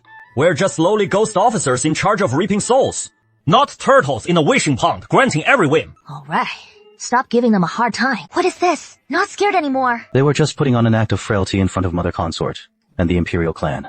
After all, back when they were young, the 2 brothers were both chasing after those 2 sisters. Even as kids, hiding behind others and feigning weakness, hiring thugs to stage a reverse damsel in distress. The beauty saves the bear. All because those 2 sisters loved playing the hero to shield them. It took a while, but Su Qingguan finally pieced it together. They were just setting a romantic mood, and the rest is just hot air. Wan, let's get to that second matter. I'm just like your dead old man, always hounded by headaches. Could you take a look for me? Hundreds of callers. Your dead father-in-law's barely worth 3 coppers. That is different. What is the real difference? It is the pillow tip you call. That is different. Fine. First, treat the illness. Then the pillow towel. Didn't your old man say you only needed 1 needle? Why does it suddenly take 3 needles for me? Because my condition's way more serious, right? Not really. It is mostly because you're paying a hefty consultation fee. So buy 1, get 2 free. Otherwise, I'd feel like I'm shortchanging you. The whole set. Then... Hey, no rush, no rush. There is just one last thing. And once that is done, it is all yours. What is that? I've hashed this out with your old man. And in this palace, there are some big shots from the late emperor's time. That is your imperial grandfather's reign, who owe a ton to the national treasury. Even now, a bunch of it hasn't been collected. Those officials, the second you try to collect, they start playing the poverty card. So then, what? Well, we talked it over. So, we're thinking of sending you to collect it. Of course. We won't send you out there for nothing. For every family that doesn't pay up, we split it 80-20. With me taking the 80. You get 20. A nice full pound of gold. Didn't I just say? We'll lump it all together and owe it forward. Let 'em owe it for now. As for me, it is about time I headed back to the palace. Tomorrow, I'll issue a decree announcing that Cheer's fully recovered, and we'll spread the word far and wide to really stick it to those stubborn old fogies who won't marry their daughters to Cheer, especially that mannish battle axe, just so he knows that even though our Northern Joe is strapped for cash, our Northern Joe's god of war is an eternal bloom that never fades. Uncle Huang, this matter I've already decided on. Why not keep it under wraps for now? Father Emperor. I think Achai is right. Right about what, exactly? I just want to investigate the one behind that sacrificial Shren ice bed. That is all. If you want to investigate, no need to hide it away. What? Do you think they could cripple you again like before? Besides, even if they locked you up, let alone cripple you like old times, even if they poisoned you to death, we could still snatch you back from the clutches of black and white impermanence. This time, I'm on your side, Uncle Huang. Why hide anything at all? After his own son was crippled, those officials snickered behind his back, calling him a pauper. Now, it is time for him to reclaim his dignity properly. So the courtyard you used to live in was called Breeze Courtyard. Huh, you must be the one who renamed the Shen Mansion. Then, Xiao Jingqi nodded slightly. Su Qingguan's gaze wandered everywhere, taking it all in. Not bad at all. Now, this is what I call a princess mansion. An 80 million tael mansion isn't something you just talk about. It is leagues beyond the Zhao mansion, not just a little. What are you doing? Out of nowhere, a bronzed, muscular body appeared right before her eyes. Su Qingguan jumped in surprise, quickly covering her eyes with both hands, only to peek through a small gap between her fingers. Of course, it is time to sleep. Sleep? Then why are you undressing? What else would you do before bed but undress? You should undress, obviously. Xiao Jingqi scooped her up into his arms, carried her to the bed, and gently set her down. What are you doing? Of course, undressing for bed. You undress yourself. Why undress me? Does the heir's consort not undress before sleep? What is this? To the crown princess. This was delivered early this morning by His Majesty's man, with specific instructions that the list you requested be handed to you right away. That cunning old fox couldn't wait for me to come asking for it. She skimmed through it. Well, this must be at least half the officials, right? Wait, who is this? Minister of Rights, Su Weixiang. Isn't this the stepfather of the original owner's little half-sister? Then we'll start with him. Crown Princess, shall we head there now? No need. Today, I need to visit Peach Blossom Village first. You're coming with me. It is the Crown Princess. Oh, right. There is one more thing. Last night, young Master Shen Heguang of the Shen residence and the wife of Lord Xingbu Shangru died under mysterious circumstances, and it is said their deaths were particularly gruesome. Bleeding from all 7 orifices, their eyes bulging wide, as if they had been terrified by something right before death. Princess Wang went over first thing this morning. What is old Shen doing there? Celebrating. She said it is to celebrate for her own brother. You're sure it is a celebration? Yes. Those maids and manservants who arrived at the residence yesterday were all former servants from the Wang residence. After His Majesty heard that she had moved back to the Wang residence, he immediately rounded them up from all over and brought them back. Truly putting that cunning old fox to great trouble. But what does this have to do with the Shen residence? No relation at all. It is just that this servant chatted a few words yesterday with Xiao Tao from Princess Wang's side, and Xiao Tao mentioned something she'd heard from Kui Mengmeng, who has been serving the princess since childhood. That Lady Wang had cuckolded Lord Shen, and Shen Heguang wasn't even Lord Shen's biological son. It was only for the sake of Lord Shen's reputation. This matter has been hushed up all along. Now, with the Wang consort and Shen Heguang having committed countless misdeeds, now that he is dead, the Wang consort naturally wants to celebrate with her own brother. Well done. Keep digging for more information from now on. It is the Shizi consort. Shouldn't we have the princess consort get down now? The path ahead is too narrow, and this carriage too grand. It simply won't pass. We'll have to proceed on foot. Let's turn back to the estate. Since the princess consort has already arrived, how can we just up and leave? Why not go take a look ourselves? It is up to you to go find Wanwan. Why not go take a look? If you don't feel like walking, I'll just carry you the whole way. Su Qiuan simply couldn't resist the magnetic timbre in her big baby's voice. Fine.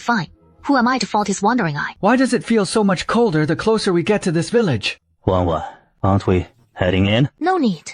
Someone will come out to greet us shortly. This Peach Blossom Village is infamous for its curse.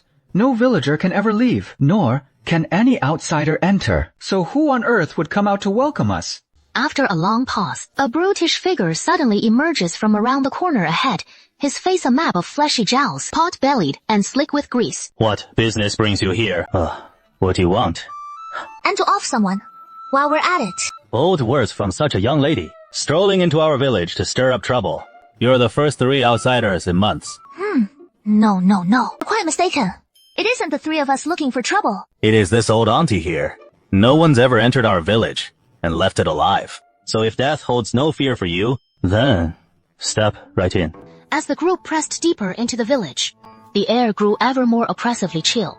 Every household door bolted shut, save for the rare household with figures in the courtyard, all withered and shriveled like mummies, the bark stripped clean from countless trees. Yet, Liargo was called forth, by name. How could you possibly know my name? How do you know my name? Not only that, I also know you'll face a bloody calamity today. and there's no escaping it.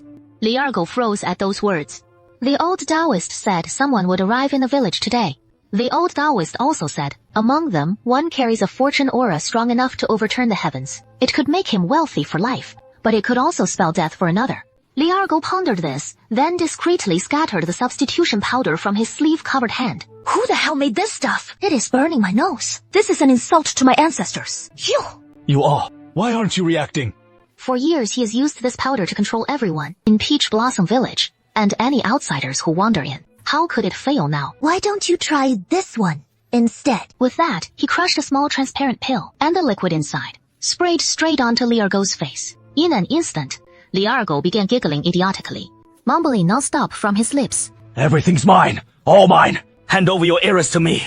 Here, go. Now, spill it. Why has Peach Blossom Village turned into this nightmare? 2 years ago, I met an old Taoist priest. He gave me this shadowy black idol, told me to feed it human blood day and night. In return, it'd bless my family with bountiful harvests every year. Good boy. Ergo. What else? And anyone who enters the village falls victim to the substitution drug I've set up in advance. Then I kill them, drain their blood dry, then toss the bodies out. The villagers are all trapped under the formation, hovering above. So they've got this fixed idea in their heads that leaving the village means certain death. Where is that old Taoist? He is in the secret chamber at my house. He was injured a few days ago, and he has been recuperating there these past few days. Li. You! What did you just do to me? Nothing. I just want you to die fully aware. Liargo felt that the 16 or 17-year-old girl before him was like a vision from hell, an eerie and terrifying judge. Hey, you have 18 lives on your hands. Ho! All the suffering you've inflicted on the villagers. Today, this young lady will act on behalf of heaven to punish evil. First, I'll claim your worthless life. This is my turf. You wouldn't dare. Look up and see if I dare. Liargo looked up in a daze. The sky over Peach Blossom Village, once shrouded in heavy yin energy, had instantly cleared to a vast blue sky.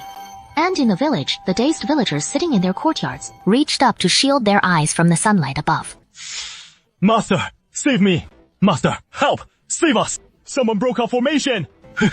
Isn't this an old acquaintance? Truly committing every evil imaginable. The old Taoist was startled as well. He had divined that the person arriving today would greatly advance his cultivation, but he hadn't foreseen that this was the one who broke his formation in the divine mansion. Master, quickly cast your spell and kill them. They've broken the formation we set up, and the villagers will soon regain their senses. Though you've broken my formation, but I still have one more thing. Today, you'll get to experience it. With that, he leaned in and whispered something to Liargo. Upon hearing this, Liargo immediately dashed toward the secret chamber, and when he returned, he was cradling that pitch-black Buddha statue in his arms. Su Qinghua narrowed her eyes and took a look. So it really is this evil ghost.